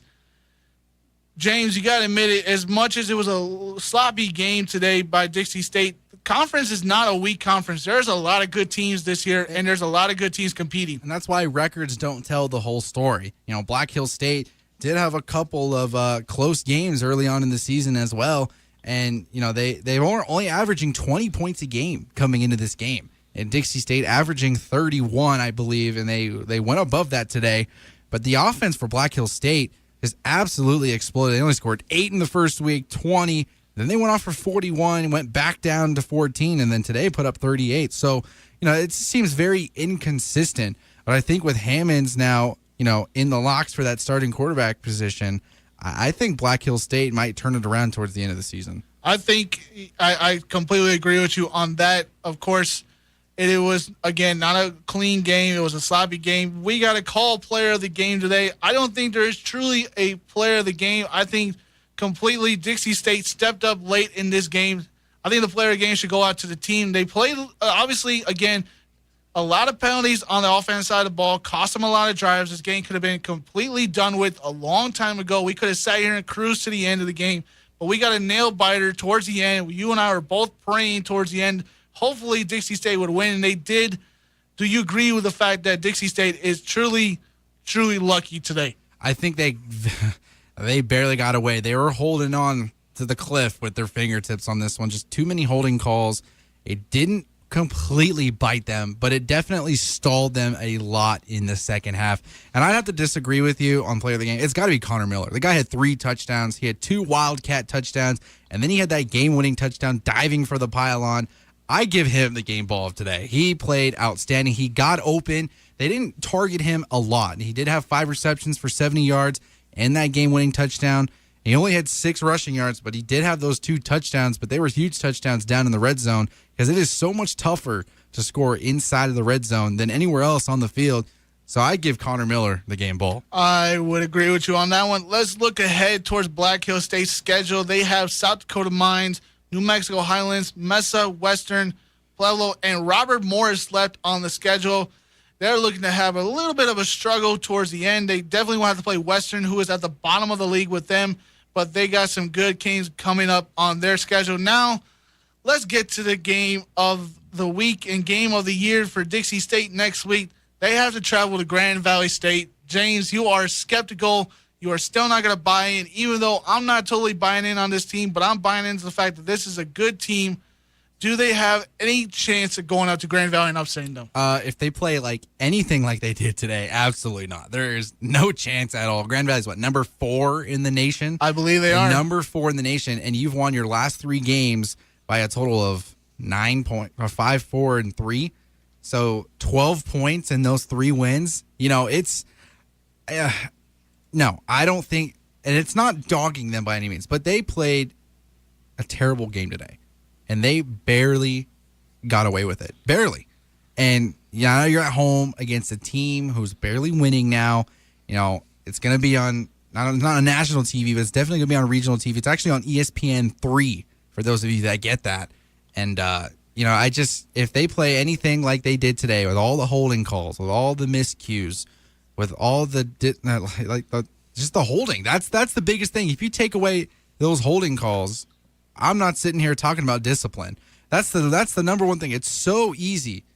I mean, okay, I can't say it's easy, but when you're tired, you lose focus. And when you lose focus, that's when you start committing penalties. And, you know, we just saw it time and time and again. They get burned on the outside. The guy would be in front of them, and they would just grab them. And you can't do that. You're going to get called. And I'm sure that this offensive line is going to be talked to all week long. And this is a big test for them. This is a big, big test for Dixie State next weekend. As we bring up Grand Valley State, won today.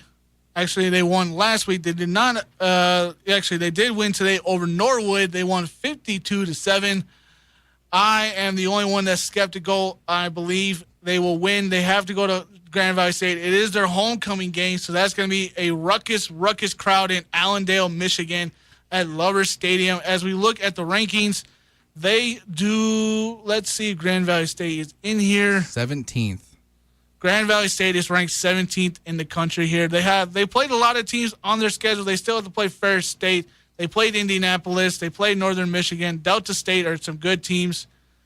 I don't know. I'm still a believer, James. I'm sorry. I'm not a buyer. And like I've said this for the last 5 weeks, I'm not a buyer. Anyway. And today proved me exactly right. It was just too many mental mistakes, barely getting the win. Congratulations to them for getting that win. But there's a lot there's a lot of work to be done within this week. I believe so. Looking towards the rest of the schedule, they have Western State, Colorado, the 13th. That will be a home game. We'll have that call on that one. Chadron State, Mesa, School of Mines, Adams State left on the schedule. Again, a nail-biter today. They just won 41-38. James, your final thoughts on the game today and quickly. It was Darms that really made the difference in this game with the scrambling abilities. I think if we had Sanders in the whole game, I don't think he would have had the same impact. But if it wasn't for Darm's scrambling ability to extend the play and putting his team in the right positions at the right time, I don't think they win this game. Thank you for tuning in to another great game of Dixie State football. Yet again, they win. They won 41-38, breaking a record in Dixie State history. The first time we have won 4 straight games in school history for football history. We'll be on the call next week with Grand Valley State against Dixie State. Until then, have a good day. You've been listening to Dixie State Athletics on Radio Dixie 91.3, brought to you by Ken Garv St. George Ford Lincoln. For more information on Dixie State Athletics, DixieStateAthletics.com. Thanks for listening to Radio Dixie 91.3.